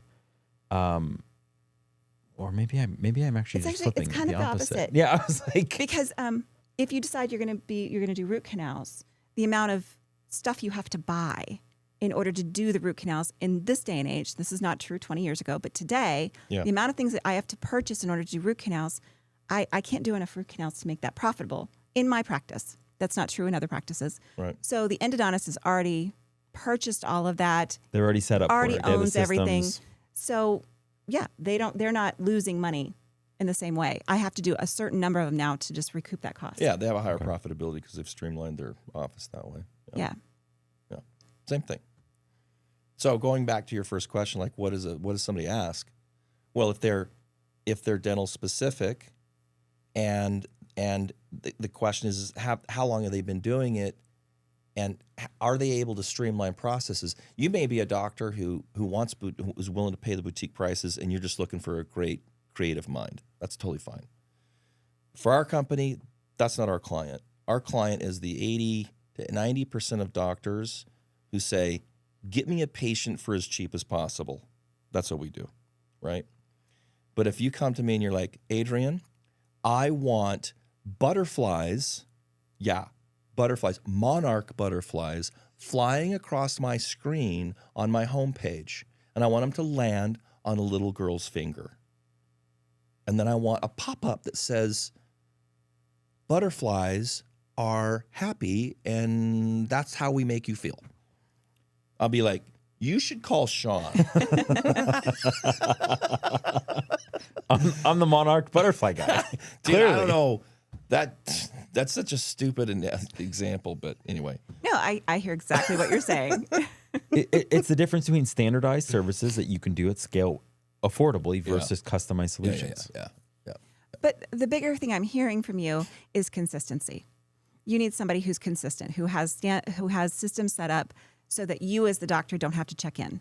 You as the doctor don't have to. Doctors aren't going to check in. No, They never do. We don't have that kind of time. We want to just delegate that to somebody else. Yeah. Call us if there's a problem. Yeah. But we don't have time to do all of that. There's too many fires over here I have to fix. Yeah. Yeah. Okay, so on the front though of AI, like I know you talked to some people that were, dealing with AI wearables where like what do you feel like is really interesting on the AI front that also could be disruptive, maybe on the non-marketing side or non-marketing applications? Well, the diagnostic stuff is huge. Pearl, Overjet, NVIDIA. There's another product out there. It's a CBCT one that's coming online. It's called Velmani. Those products are backed by venture capital money, $100 million, $200 million. They're extremely well established.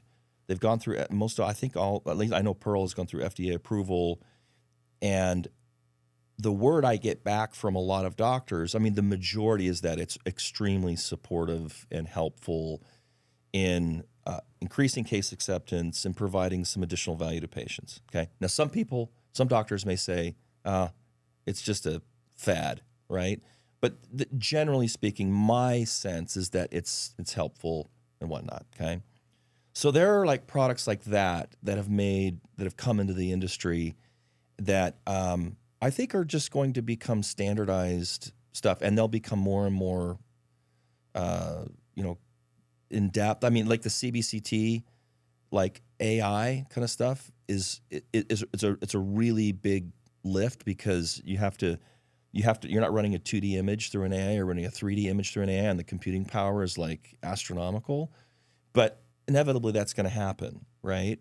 So, and as the AIs get better and there's more data and there's, it's going to get to be really, really good at recognizing caries and disease and being a good support system. So there's things like that are like super cool. And then what I'm seeing is that right now, this will kind of answer your question, but it's the first thing that comes to mind. What's happening right now is that because the technology of AI, which is conversational AI, it's analyzing data and looking for patterns, right? That capability of AI is just giving a lot of entrepreneurs really, really cool ideas, okay? So there are products coming onto the market so fast you can't even keep up with it. I'll give you an example. In 2022, when ChatGPT launched, I prior to that, right around COVID, I had launched a chat product. Okay, we were just trying to like increase conversions. We're doing all this SEO and ads and all this kind of stuff. And we're sending them all to your website. And most of them don't do anything. So we're like, we know that like 2/3 of patients like to chat. Let's add chat to Allison's website. So we added chat to a whole bunch of websites. And every single practice called us back and said, get rid of this damn thing. We can't handle all the chats, which we didn't expect, right? We were kind of a little short-sighted on that. We're like, oh, that's why they didn't use chat before we came up with this idea. Nobody wants to handle it. It's just too much of a problem. Now you can put chat on your site and you can hire, your cousin to sit in their basement and answer your chats all day long, or hire a company to do it. But I don't know. We didn't want to go down that road, so we just dumped the product. But when ChatGPT came out, I'm like, oh, dude, here's a way. If there's a way to train ChatGPT to develop or to know that it works for Allison's practice, it can answer all the chats, and it's not gonna be a problem for the team.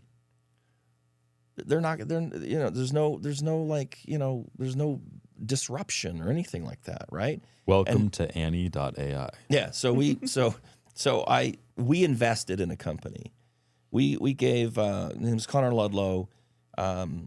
He was starting a company. He was right at the beginning of starting. He didn't have any clients. He hadn't even developed a product yet. And we came to him and said, dude, we're going to build this or we're going to pay somebody and invest in somebody that's going to build it. So us and 4 or 5 other angel investors came together, got Connor some money for him to build this product. He was a CTO guy, had worked in at Callforce and Reach, so he understood, inbound call volume and how to, take calls for dark practices when they're closed. That's what they do. And he knew how to program, and he was good at it, really good at it. And so we invested in Annie, and we started putting the first thing we developed was the chat. We started putting that chat on all of our practices, and it freaking is awesome. It's like it works better than a human being. Let's be honest. It really does. It's always on. It's always happy. It answers immediately. Like, you can't it's the best solution for chat. It's an AI that is specific, that has just a grunt load of information about that practice, and it knows it works for the practice, and it just speaks like it's a front desk person. All right, so we launched this like a year and a half ago, right? There were probably 2 or 3 companies that were doing that. There's at least 80 now. I'm keeping track, okay? Wow, okay. Because setting it up is actually really, really simple. Developing the product, there's not a lot of cost to it. And there's even white labeled solutions out there that you just go pay $49 a month and you can build your own AI agent. There's stuff like that, right? So there's just, the industry is being inundated right now with companies that are delivering that are delivering different products. So what we've got is we've got AI receptionists, Annie, right? The one that we provide. But there's, like I say, there's probably 80 of them out there now. Then you've got AI note takers. So a note taker would be, you have all your conversations with your patients, and you got to get the notes into your PMS, right? Do you use Open Dental? What do you use? I use EagleSoft. And I did have one. It didn't work. So I was disappointed. We probably shouldn't say who it is. Okay. All right. An AI note taker that didn't work. Great. Well, wait. Aren't we wanting the audience to know? Or are we worried that? I don't know. I don't need to say it because I always feel like that's not fair to someone who's building the technology. Because in 6 months, this will still be out there, but their AI has changed. Yeah. So that's not fair. Here's the reality of it is the technology is being figured out as we speak. And if you're an early adopter, sometimes things don't work. Like it's the way it works. Totally. Like when we launched our chat, okay, I was working with a practice and they wanted a Spanish and English agent. This is a hilarious story. So we've had, we've got maybe a couple hundred practices that use our AI agent, and we've had maybe 2 or 3 cancellations. Not a lot. This is one of our cancellations, okay? Early on, one of our guinea pigs, okay? So the doctor says, I need it to be able to speak Spanish and English. So we know that the agents, and we built it on ChatGPT. So it's using the ChatGPT LLM brain. And there's documentation, and the capability has been built into ChatGPT that if you talk to it in Spanish, it'll just pick it up. It'll just speak in Spanish, okay? If you talk to it in English, it'll just speak in English. So we go, yeah, we can do that, and we plug it in. Now, at this point, we had the chat, and we'd also tied it to a voice, so it was picking up phone calls, after-hours phone calls, okay? So you train the agent, and then you plug it into a chat, and it just chats, and then you also plug it into a phone, and it speaks. You tie a voice to the agent that you've trained, and you just roll the phone over. Instead of going to voicemail, you just roll it over to the agent, and the agent picks up and has a conversation. So we turn this on, and the doctor calls us back, pissed off. What's up? What happened? The agent picked up a call, and a Spanish lady starts speaking Spanish, and the agent starts speaking Spanglish back to the patient. What? English with an accent and a few Spanish words in it. Oh no. How? Exactly. Okay. Right? We're like, oh, I guess this doesn't really work well yet, right? So we turned it off. So it's the AI just trying to like figure stuff out, you know? Oh, Spanglish, of course. You know, why not? They probably understand that. So we turned it off, right? And we fixed it since then. But to give, that's an example of like early adopter. Oh, there's a problem, right? Okay, so. And it is something I think when you've been practicing a long time, you start to really understand, oh, that didn't work. But that didn't work 15 years ago. It does work today. It does work today. They figured out the bugs, Yeah. so I need to go back and look at that. Don't ever just write something off. Yeah, totally. Well, totally. and with Annie, you've seen over the last 18 months the way that it continues to like It's getting better and better and better. like crazy. Crazy better. Yeah. It's getting better for a few different reasons. The primary reason why is because there's hundreds of billions of dollars being dumped into the LLMs to improve the LLMs at the base level. Mm-hmm. And when ChatGPT goes from 4 to 5 and 5 to 5.1, I think they're launching 5.1 here in the next week or two or something like, I can't remember what they're calling it, but it's the next version. Like it just, you know, rising tide lifts all boats. So if you're built on top of the base agent, you're using the base agent brain to train your agent that's working for Allison's practice, it just gets better. So you're riding the tide of the hundreds of billions of dollars being invested. You don't have to do the work. You just have to make sure that your construct that sits on top of it works. That's where you put your time and your energy, right? And give it capabilities there. But it just gets better and better and better and better and better. So, you know, at some point, it's not going to make any freaking mistakes. It's going to understand every language. It won't speak Spanglish. And it's going to remember. I mean, it's just going to get so freaking good. There's just too much money being dumped into Which this. is interesting because I remember listening to a Simon Sinek talk where he was saying like at some point AI kind of embodies the perfection of what's out there. Like in the writing, it's perfect. So at some point, what is distinct about us as humans, and it's actually going to be our flaws. Our mistakes. And our humanity, and the fact that we're not perfect. Because I could watch two AIs play chess, and I fundamentally won't understand anything because it's just following almost near perfect lines. Yeah. I'd rather still see two flawed humans play because it's at the capacity near the limits of what humans can do, and I'm human. I don't know. Maybe we're going to love to see this AI against this AI. That'd be kind of cool if they did like clashes of like Claude versus ChatGPT and like outwitting or something like that. Because Clash then of the Titans. yeah, maybe we'd be interested in rooting for the AI or this brain versus that brain. But for right now, I still think it's like, well, I like what's human about us. Yeah, we do. Okay, I know you like tinkering with AI. You've tinkered with Midjourney. You've played around with creating songs. Well, hold on. You're changing subjects, and I didn't finish the answer to the original question. So you were asking like about all these different products. So I gave you that long, drawn out tangent story where we went everywhere to basically say, here's what's happening. You've got note takers. There's a lot of companies that have launched note takers. Okay, obviously some of them aren't working perfect. But that is a product in and of itself. You've got companies that have come to market with saying they have insurance verification with AI. Some of them are going under. Some of them are doing well. All right, they're figuring it out. You've got AI perio charting, which is kind of like note taking, right? So, I mean, and there's other products that are being developed. So here's what's happening. Right now, there's an influx of these products, and the way that the market is being driven is simply by sales.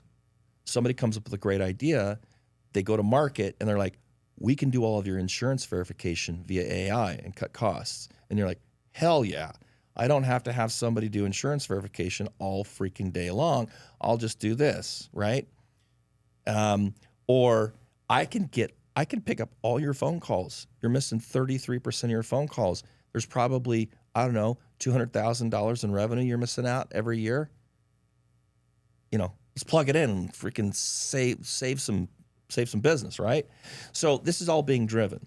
But what's going to happen is over the next probably 3 to 5 years, there's going to be some massive consolidation.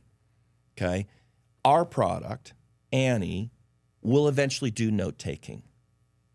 Okay, it'll eventually do billing.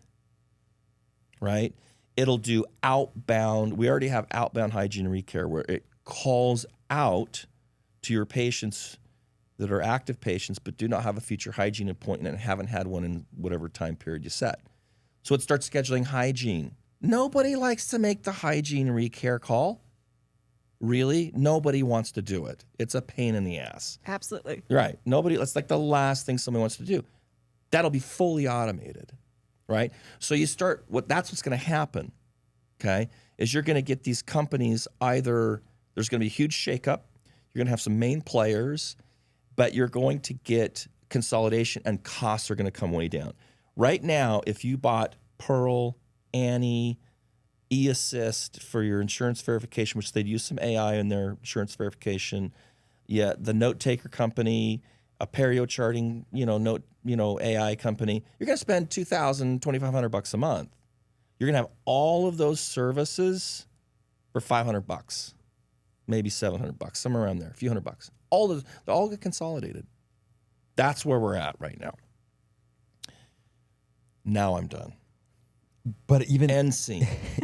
even that I think is interesting because there's always that market dynamics of like things fragment like crazy, and then someone ends up taking a lead and things end up consolidating a bit. Yeah. And there's this ebb and flow. Like Amazon has been this massive consolidation monster that seems unstoppable. Google seemed unstoppable until they just started losing crazy market share over the last 3-4 years. And it's been a little bit before even ChatGPT, but it just keeps getting worse. So it's like, is it going to, like what I was going to ask you about Lovable, and it's kind of tied in where Lovable makes it so that anyone can that doesn't know coding can develop apps. Yeah. So you can go from idea to app 90 minutes. Yeah. So, like literally. So instead of having to spend $30,000, $50,000 with a development agency, you can now just use this program that is getting, again, were they that great a year and a half ago? No, they're really good now. ChatGPT is coming out with its own code. Claude has its own coding thing. Like they're all figuring this out. And what that leads to is all these people coming up with stuff, which is now, again, fragmentation, but then it consolidates. I don't know. It's a weird cycle. So he's talking about something called vibe coding. This is kind of the name. Vibe coding is you just speak to an AI. I want to build an app, and here's what I want the app to do. I want to do all this, and then it'll say, oh, but what about this? You say, oh, yeah, I want to have that, but I don't want to do that. And you just talk to it, and it just builds the freaking thing for you. I vibe coded a website using Lovable because I wanted to see what's coming. And there were some glitches. There were definitely some glitches in the integration and how you do this or that. But holy shit, dude. I had a website like that.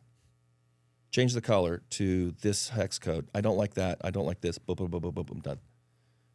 There's a product. I mean, the product that I want to launch for websites that's not here yet is, hey, doctor, check this out.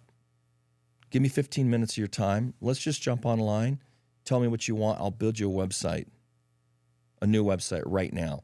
And you just build the website on the call. And if they like it, they can pay for it. If they don't like it, they don't need to. But then there is a product that is a vibe coding website. ProSites came on the market 25 years ago with their $69 a month DIY thing where you drag and drop, the picture here, a picture there. That's gone. If ProSites isn't like developing a vibe coding website, they're going to be out of business because the product of the future is a $69 a month website product where you just go to your little thing and you say, I need to change the image on my services page to this image. And I want to change the copy on the front page. I want it to say something like this, blah, blah, blah, blah, blah, blah, and it changes the site. That's the product. That's the website product of the future. just vibe coding. That's amazing. Yeah, super simple, you know? But this is where the disruptions with AI, originally, I didn't think it was going to disrupt creatives. I thought it was going to be more the mathematical, code-based, professions. And it started off with like writing and being better at writing. And I was like, oh my God, I thought that was like very distinctly human. Yeah. But that's just the nature of the LLM. It's great with words. Yeah. But it's like every industry is getting disrupted. And with every disruption, it opens up opportunity for someone else that, similar to Adrian, has that ability to think out of the box, experiment. He was just telling me yesterday, because my kids were here, hey, you guys can start using these programs to start coming up with your own videos, like actually like directing, and it's all based off AI. So you can figure out, well, I want this type of scene, cutting to this type of scene. You're making virtual AI actors, so you don't have to pay anybody. Like, and with virtual, like the whole moat around, you need $1 million video agency with the gear. You don't need any of that anymore. Yeah. So you either have the crazy, $200 million Hollywood productions, or you have the insanely lean, like the middle is gone. It's completely killed the middle. So I wonder if that's how it's going to be with most services, where it's then, again, highly customized, bespoke, high end, or just nimble, do it yourself, leverage AI. Yeah. Like, who knows? I don't know. Like, who knows what's going to happen? Is there any place that you're curious about, Allison? Like from a dentist perspective on everything he's been saying? I mean, I do have some questions. Yeah. My son, during COVID, he came and did some programming for me. Mm-hmm. And they were little things, but they made my life easier, where he pulled things out of EagleSoft and put them in QuickBooks for me. Yeah. So I only had to push a button. Yeah. Are those kind of things coming at all, that are the little things that'll make our lives easier? The EagleSoft is a nightmare because I've had it for 23 years. Yeah. And so everything isn't lined up as well as I need it to for e-assist. And I call it brute force. Whenever you have to do something in dentistry with your computer, is always brute force. All right, I'm going to go into each and every single patient and make sure that there's notes for that day and make sure that everything's charted. And do we have their spouse in there? Yeah. It's brute force to go in and do that. Is there any way that AI is coming, or is that always going to be there? No, I think that those are the problems that are being solved. So I mean, basically the capability. So what's happening when your son comes in and connects QuickBooks to EagleSoft is he's doing something. It's called an API integration. It's an integration that EagleSoft provides on their end. They provide like data endpoints, and QuickBooks has data endpoints, and they kind of connect these things together. And as long as they're connected together correctly, QuickBooks can pull data in and deliver it here. Okay, so API integrations are like it is a major industry that is growing really, really, really, really fast across the industry, because what's happening is softwares are being developed so fast now, apps, whatever it might be. AI stuff is developing, I mean, we've talked about how AI can just start developing apps like overnight. Well, once you've developed an application, a software, you got to get that software to speak to other pieces of software, okay? And those are called integrations or API integrations. So for the dental industry, we've got, there's 100 different PMSs or EHR systems out there, right? And there's the big players, EagleSoft, Dentrix, Open Dental, blah, blah, blah. And there's a lot of them. I mean, I'm seeing stuff pop up. Everything's going to move into cloud. And I haven't seen one yet, but I'm sure there's going to be an AI PMS, so there's going to be deep integrations of AI into practice management systems that will help articulate the data in there and help you out, right? So if somebody, because the API integrations are available, and because the capabilities of AI to analyze data and produce an output for you, if you have a problem, and there's 10,000 other dentists that have the problem, somebody's going to develop the product because you'll pay for it. So I mentioned earlier that development in the industry is being driven by sales. So if somebody has an idea and they're like, hey, I think I can sell this, they develop it. And if you buy it, they're in business, you know? So I would say to you, yes, that stuff is definitely coming. It's being developed now. It's probably out already. Maybe we don't even know about it.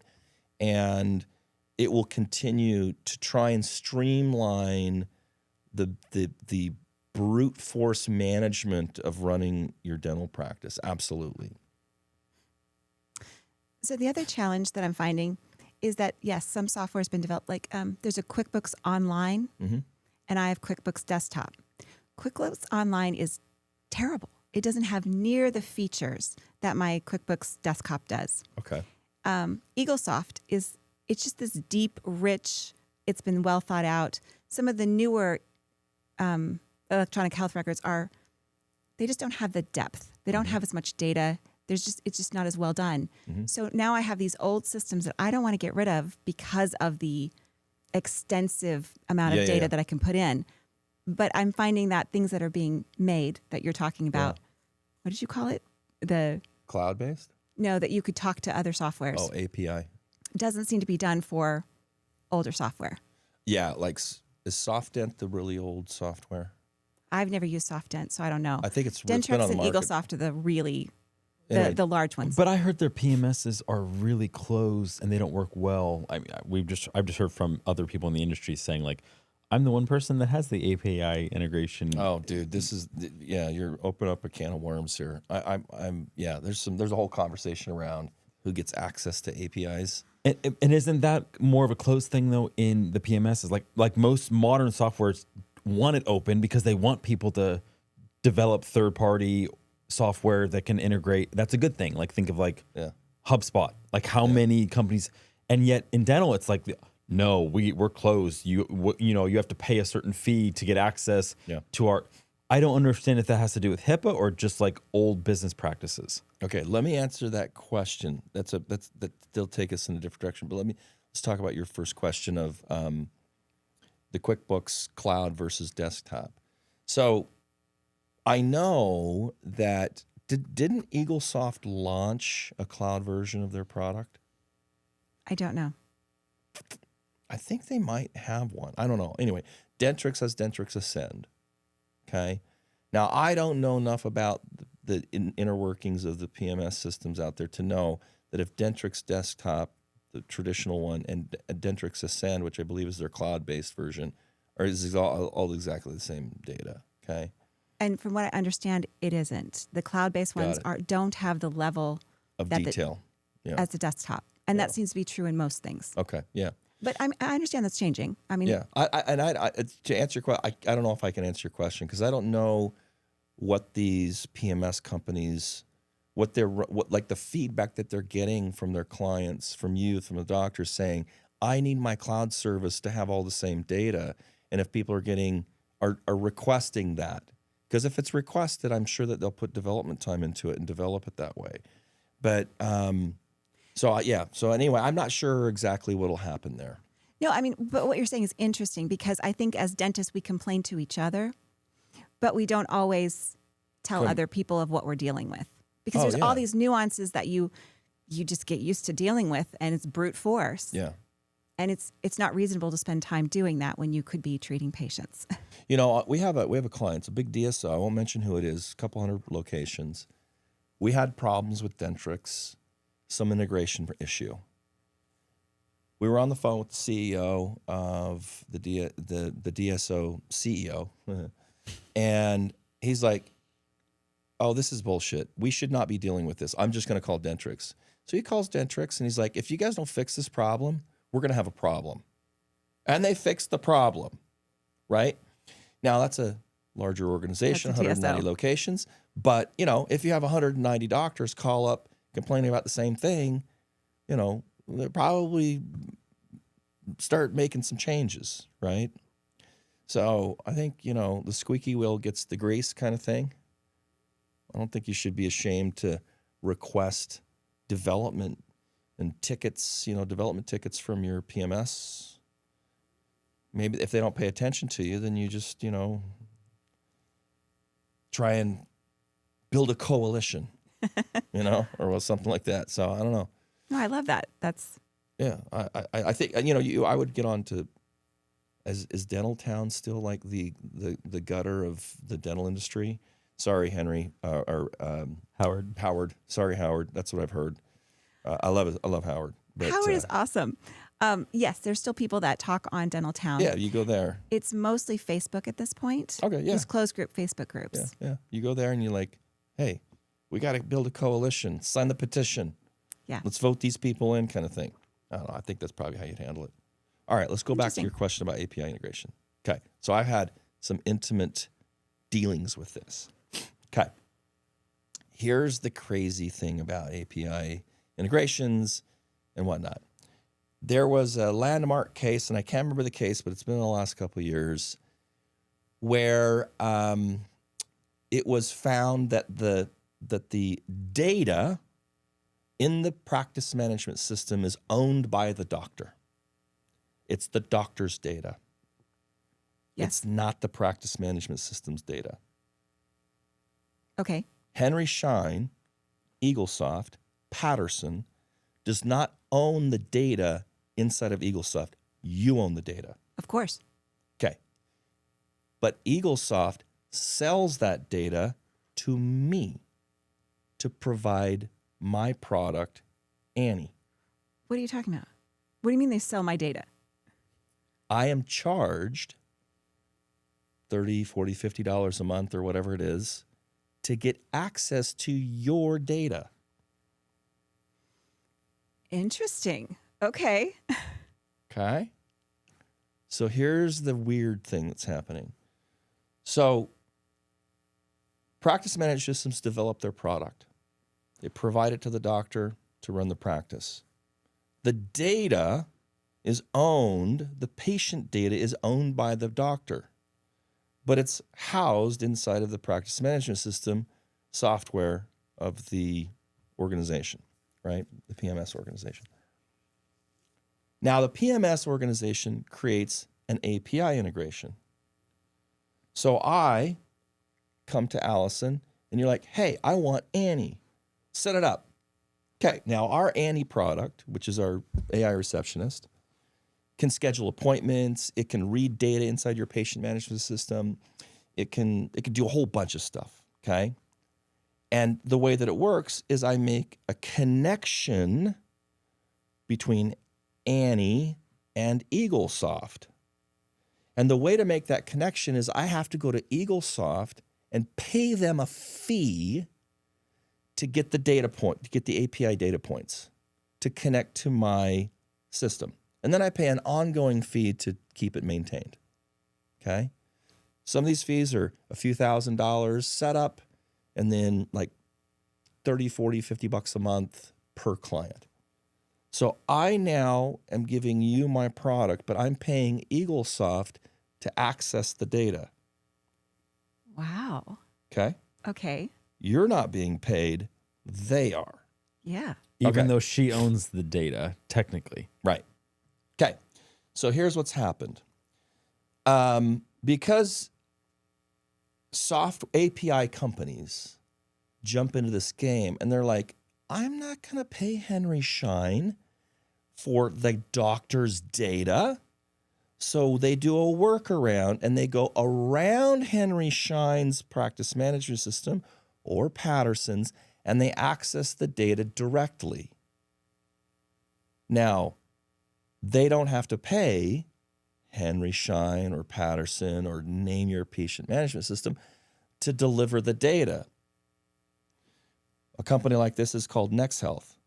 Okay, big company, great product. We used NextHealth. We went to NextHealth and we said, hey, NextHealth, we need API integrations for all of these software systems. We don't want to go to Henry Schein and pay the $10,000 to get access to just to get access to their endpoints because we've only got 10 clients. And it just doesn't make sense for us to pay that big fee. And they're like, well, we've already got it built. We can access all the data. You just pay us $25 a month or $35 a month per client. There's no upfront cost, and we'll get you the data. Just connect to our endpoints, not Henry Schein's endpoints. You see what's Okay. happening here? I'm not quite sure yet. Okay. Keep going. So the data is owned by the doctor. Mm-hmm. The doctors aren't selling the data. No, They don't know that they can.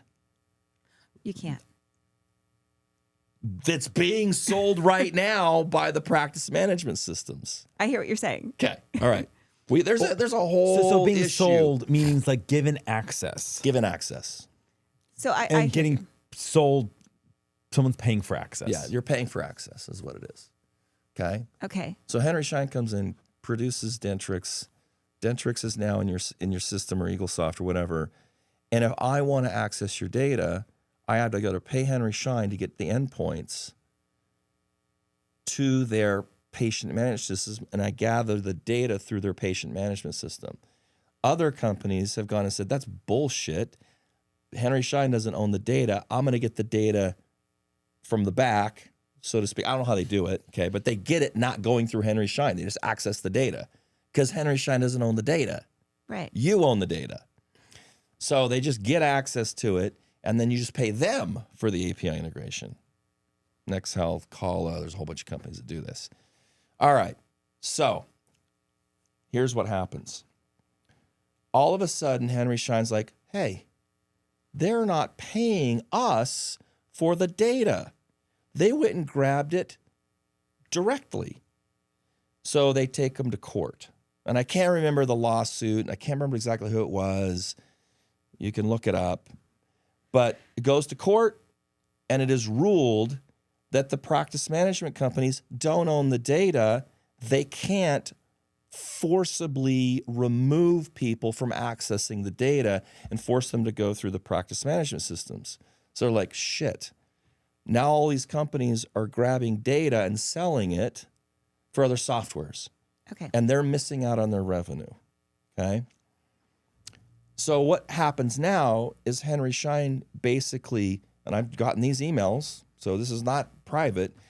There are companies that are hostile companies that you should not use. This company, this company, this company, this company, this company. They are hostile. They use adjectives that make it sound like these companies are like selling your data on the black market. That's what it sounds like. Oh, they're sending these to dentists. That's what you're saying. Yes. Oh. Yes. Oh, that's so wrong. Okay, I hear what you're Okay. saying now. So what they're doing is they're trying to protect their revenue source and force people to work through their data points and pay them the fee. But the company's just going around and just getting it because legally they don't own the freaking data. Okay. So we had this interesting experience. This just happened. Okay. We're working with this big DSO. Most of the practices use Dentrix. Okay. We're using NextHealth for our API integrations. It's cheaper than going directly through Dentrix. Okay. And the integrations are ready to go. They're wicked fast in response. Like, we're just like, if we have to go through the authorization process and the certification process to work with Dentrix, it's going to take 6 months. I mean, we called people and we're like, how long does it take to get the integration set up? 6 months. We're like, we don't have that much time. NextHealth will have us up and running next week. Okay. So we go through NextHealth. We plug this. We have Annie plugged in, speaking to NextHealth, NextHealth grabbing the data. So we're able to schedule appointments, send messages, texts, all this kind of stuff. So our product's working well. Okay. NextHealth's got a great product. A doctor that's on this in the DSO, okay, a couple hundred locations. One of the doctors, we plug Annie in. 2 days later, his Dentrix Ascend shuts down. It just goes offline for an entire day. Loses like $80,000 in production. We don't know why it happened, but because we plugged Annie in, and Annie's using NextHealth, the doctor calls Henry Schein and says, what the hell just happened? My patient management, we lost a day of production. Next Health's like, or not Next Health, Henry Schein's like, oh, it's got to be Next Health. You're using an unverified You're third using party, a hostile data company, which is compromising the which is stability compromising of the stability of the thing. And we can't do anything about it. It's not us. Yeah. And the reality, so we spent like 4 months. We hired cybersecurity people. We like investigated this. It wasn't our product. It wasn't Next Health. The doctor hadn't updated the Dentrix for like 8 years. It was just old. It was shit. But we got, baby got thrown out with the bathwater because we integrated right around the time that the system went down. And there is this bickering, backfighting between us trying to get on a call with Henry Schein saying, WTF, okay? It wasn't us, and them saying, we say, we need you to talk to these guys, and these guys need to talk. Dude, it's like trying to get 2 teenage girls that are fighting over the same boy or some 2 boys fighting over the same girl, whatever the hell. It was so ridiculous. So freaking ridiculous. Yeah. Okay? So that's what's happening in the industry right now. Okay? Right now, a company called Vine, I got an email last week, VYNE. They're a clearinghouse and they have a whole bunch of API integrations and everything. Henry Schein is going after these guys saying they're shutting down all practice integrations that use Vine. So they're like taking like a hard stance and trying to get really super aggressive to cut these guys out. But the reality is Henry Schein doesn't own the damn data. But it's the position that they have to like hold that position or their revenue's freaking gone. It's a nasty, it's happening right now. Like January 1st, Henry Schein, and I'd have to talk to my business partner who's been dealing with this directly. But on January 1st, we cannot have any Next Health integrations. Or there's going to be a threat, there's going to be something that happens where all those integrations are going to be like, I don't know, attacked. I don't know what the hell's happening. Well, we have to get off Next Health with all of our Dentrix clients, or we get stuck in this fight between Henry Schein and Next Health. Okay, I'm back to the whole cloud versus desktop. Okay. The problem that I have with cloud, with all subscriptions, is that they hold my data hostage. The desktop is mine. They can't touch it. I'm not familiar with this. So how do they mean they hold it hostage? This has happened to me with a couple companies that I allowed in. I had one that was like Modento and Dental Intel and Weave. So I changed one of those companies, and all of the data that was in there is gone. They just took it. So when I canceled the contract, it disappeared. All of the data, all of the notes that I had in that whole thing was gone. Oh. Apparently the data wasn't mine. It was theirs. And when I'm trying to buy ExoCAD. This sounds like a really bad business plan for that company. I mean, but apparently this is true with all of them. If you cancel the contract and you no longer pay for your subscription to whatever you have, and they hold data, you lose the data. The data's gone. But your data is gone. So the gone. data isn't being saved inside of the cloud. It's being saved on their software and the cloud is referencing it. Right. That's what's happening. Okay. And so that's what it sounds like it's happening with Dentrix Ascend. How on earth did they hold that hostage? Yeah. Well, it's because it's in the cloud. If it's on desktop, yeah, maybe they can't. there's nothing. There's nothing connecting me to Henry Schein in any way. Yeah. Just my server. Yeah. And that's the beauty of desktop. But it's also the worst of desktop because if something breaks, it's gone. Yeah. So totally. there's both. But And that's the development for cloud products is much cheaper than development for desktop stuff. And maybe that's why it's so robust. Yeah. But that's probably what's happened is they own the data, but they don't. I mean, they're paying somebody to hold that data, which means if they don't pay their Dentrix subscription, right, they don't really have that data. They don't have it. Oh, I see what you're saying. Yeah, I don't know. That might be the case. Like if you cancel Dentrix and move to, or you cancel EagleSoft and move to Dentrix or Curve or another system, I would imagine that EagleSoft, right, is not going to hijack the data, because you would throw a fit and everybody would be pissed, right? Right. I think they would transfer the data over to the new PMS. But I see what you're saying is that they could. They could. Because desktop, they can't. In cloud, okay, gotcha. Because the data's saved on your server versus on their. Oh, I see where you're getting at. Yeah, I think you're probably right. There's that threat, that risk. There's that threat. Yeah. So then I'm wondering who does have the data. I mean, maybe you own the data, but you don't actually. Yeah. If you're paying a subscription, do you actually have that data? Well, if it's being saved somewhere on a server, that's a server that's not your server, it's on their servers, then you definitely have less control. I would say legally you probably still own the data, but the data existing might disappear if you cancel your contract. I mean, that's what happened with this software. Yeah.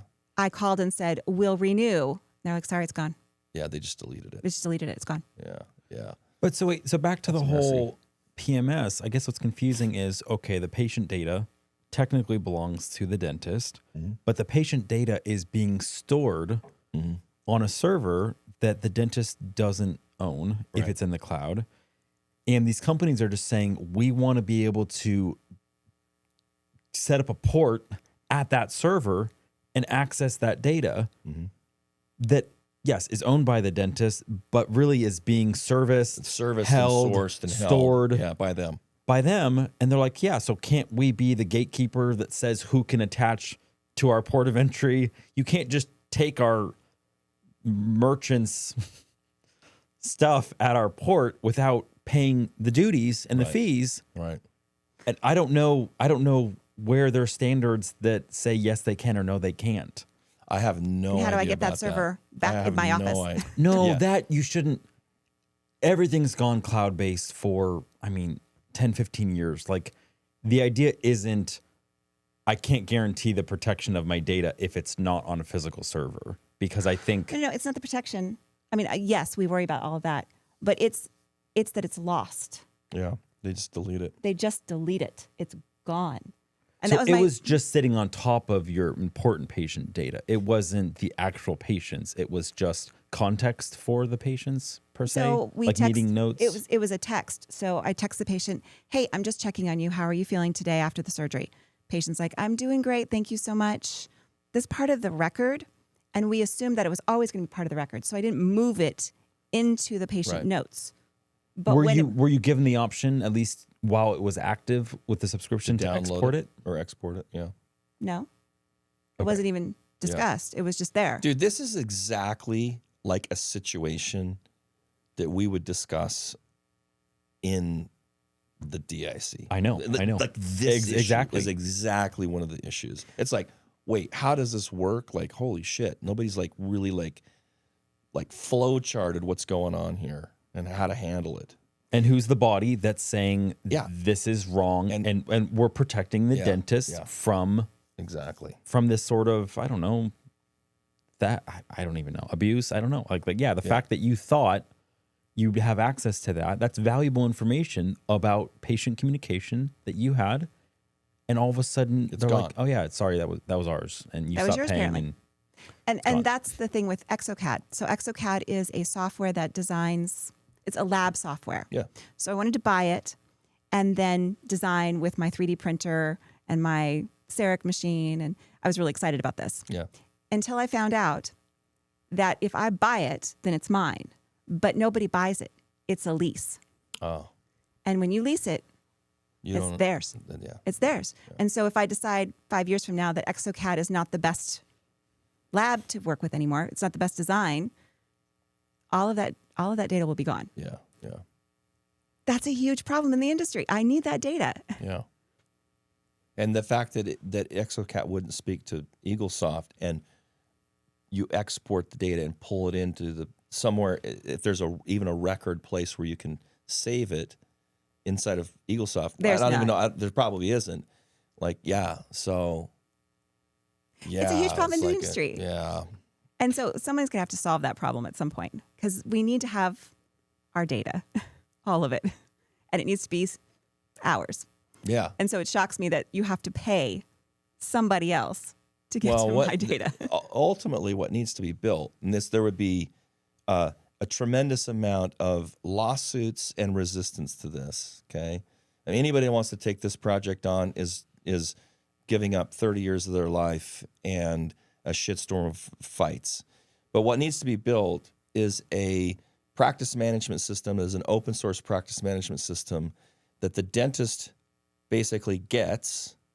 Okay, they would have to pay to probably manage it and keep it up, but it would be like the same kind of a fee that you would get for any practice management system. There needs to be a practice management system that the agreement is that you pay that practice management system for your PMS, where all your data is stored, and then you, the doctor, signs the contract for Annie to come gather it.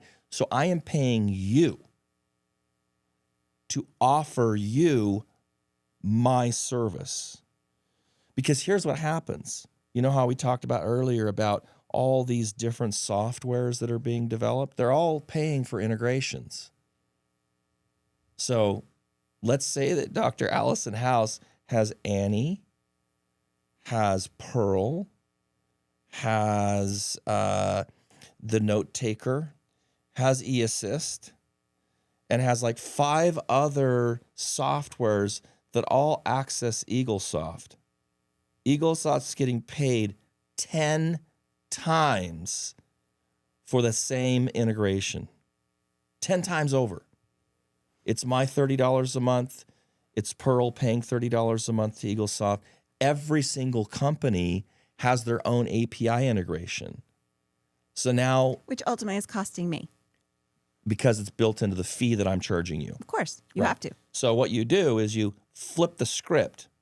Now your patient management system is owned by you, and the agreement or the legal agreement is that you're the one that gets paid for the API integration from me.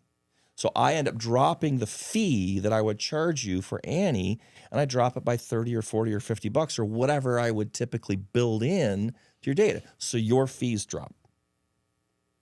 That's what happens, because right now, all the practice management systems are picking up all the money. Like the first practice management company, like this, I can't imagine this would be that difficult. The first practice management company that goes to market and says, guess what? Explains that scenario and says, you pay us $100 a month or $200 a month, whatever the hell the costs, right? $500 a month. I don't even know what they charge. But guess what? Every time somebody integrates, you get the fee. You know how many people would move to that? Everyone. Everybody.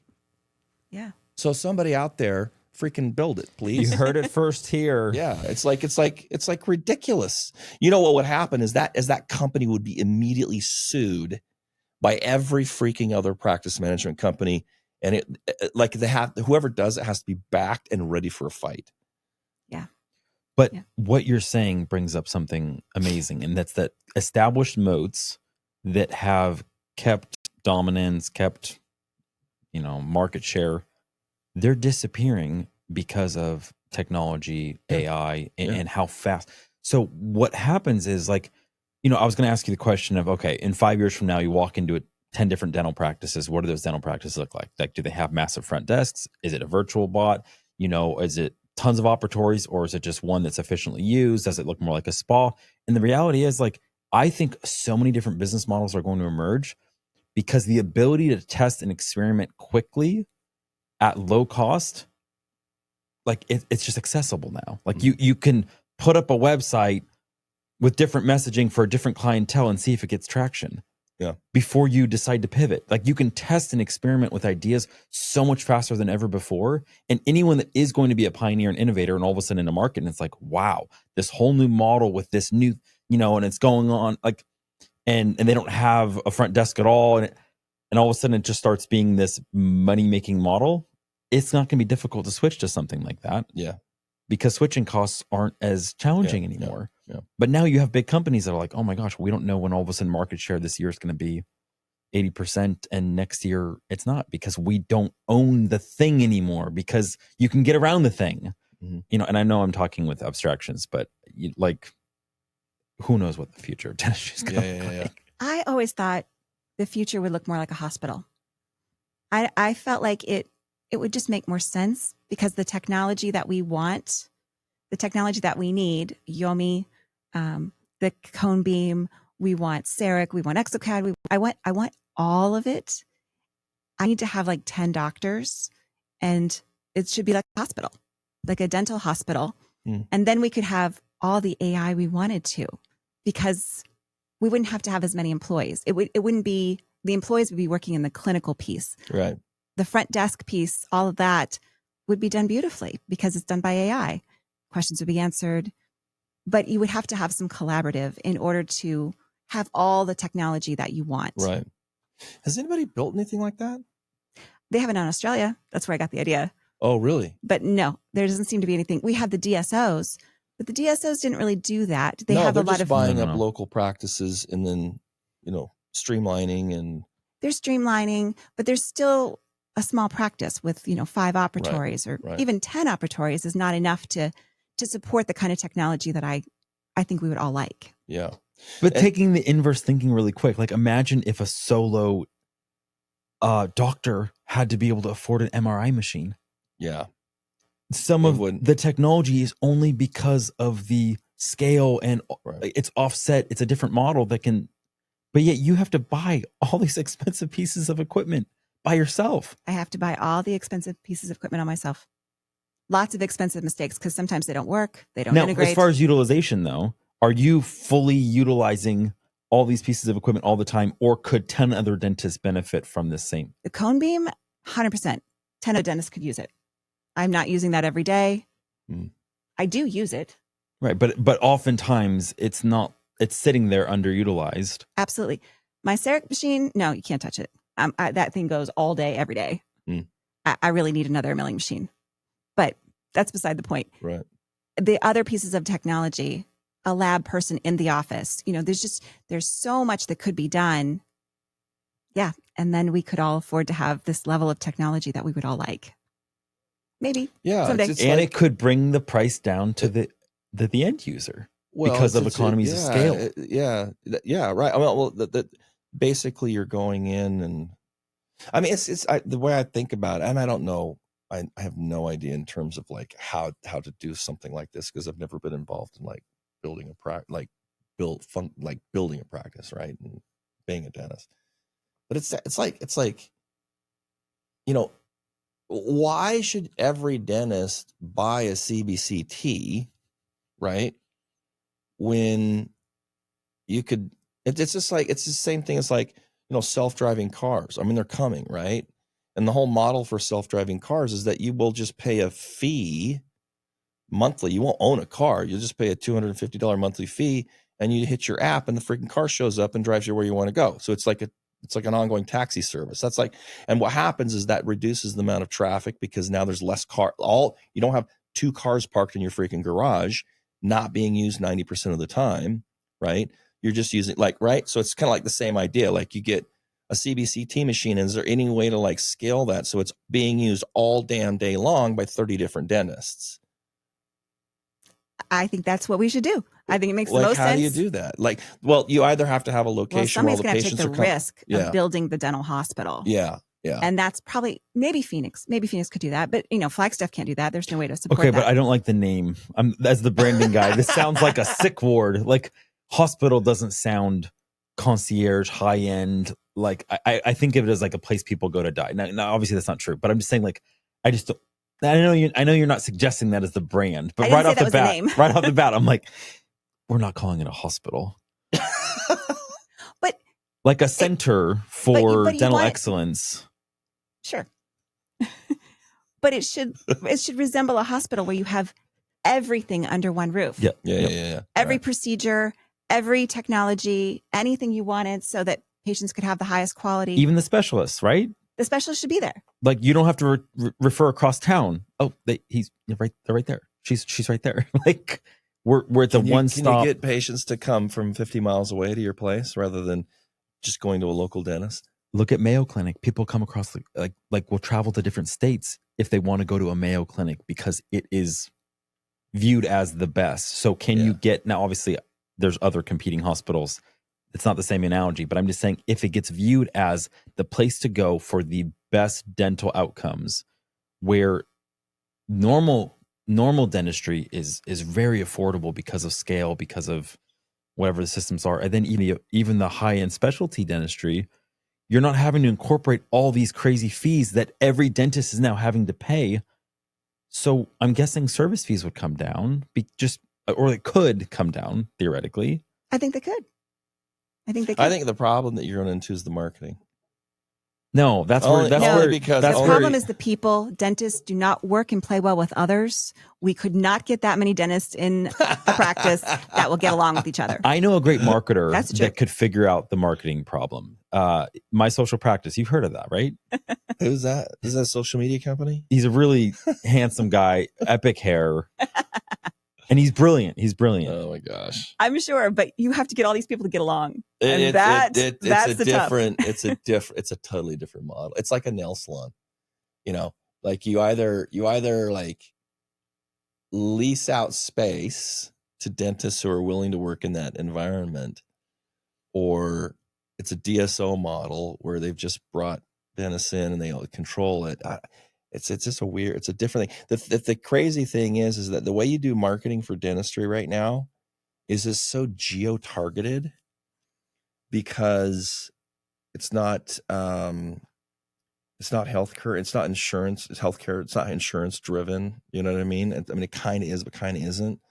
And so how do you draw in patients from 50 miles away, and they have to drive past 30 other dentists before they get to you, because the quality is so high and the cost is so inexpensive? Because you have a niche market. And so those are the people that you treat, and they're looking for you. It would be a really, like, I would love to see the place in Australia, how they've done it, Is it working? It was. I haven't. You haven't checked? I haven't checked in a long time. All right. Well, find out. If they're out of business, then drop the idea and think of something else. If they're thriving, all right, it's time to talk about it some more. Yeah, you're right. All right, so Adrian, you've been a complete rock star. Is there anything you want to leave with us and with the listeners? That's either hot take, personal take, anything. Anything you want these young dentists to know.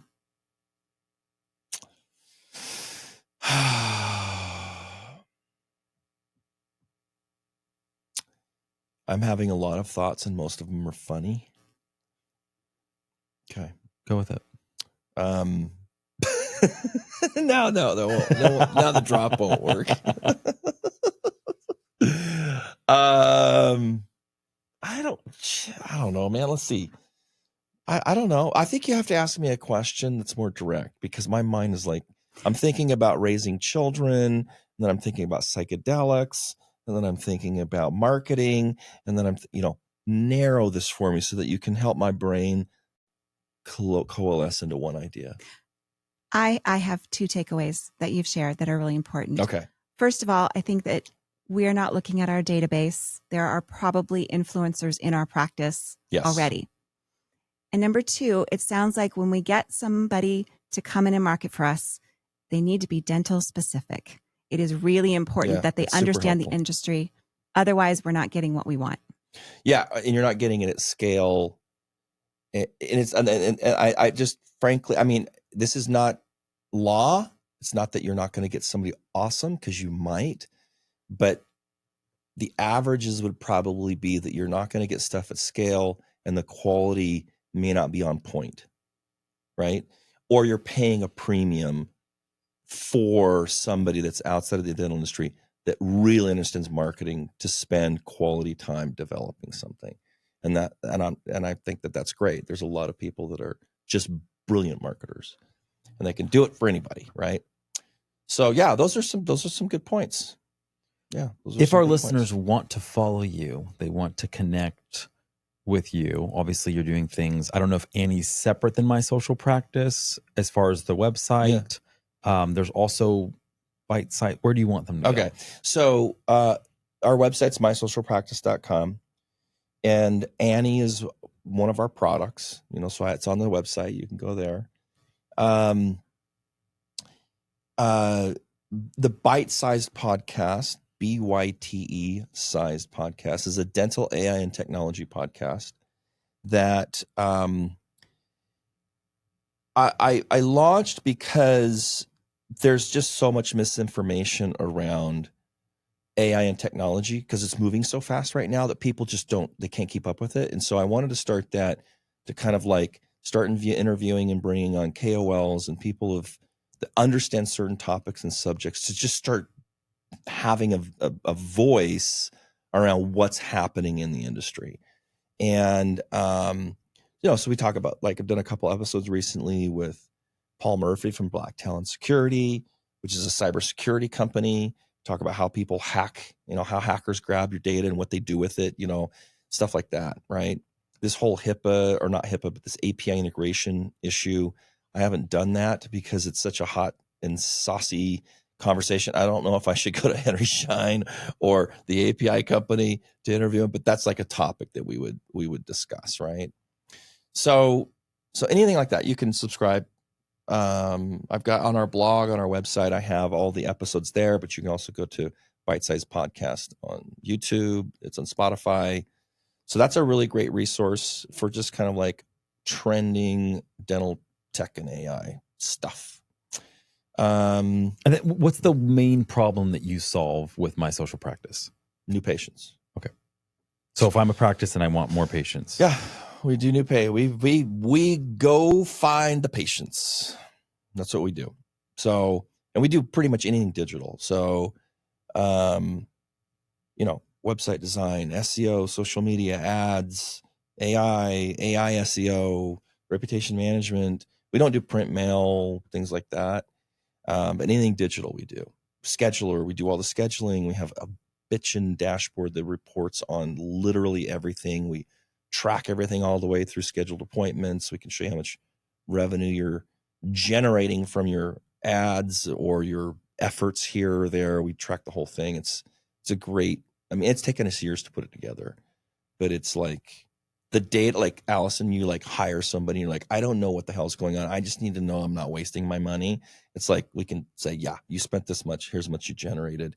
It's not fluff. It's all correct, so we can provide that. Right. That's what we do. Thank you so much. Came all the way down here, spend all this time with us. We really appreciate it. It's been fun. I don't have any friends. I literally came down here because I need friends. Well, you're definitely our friend now. Well, I'm not because of the 2001 Space Odyssey. I need to somehow figure out how to get back in Adrian's good graces. You. It's okay. Yeah. No, it's been a pleasure. Thanks for inviting me. Thank you for listening to the Authentic Dentist Podcast. To join Allison and Shawn on this journey, hit the subscribe button to never miss an episode. Here's to your success. Express yourself fully. Live authentic.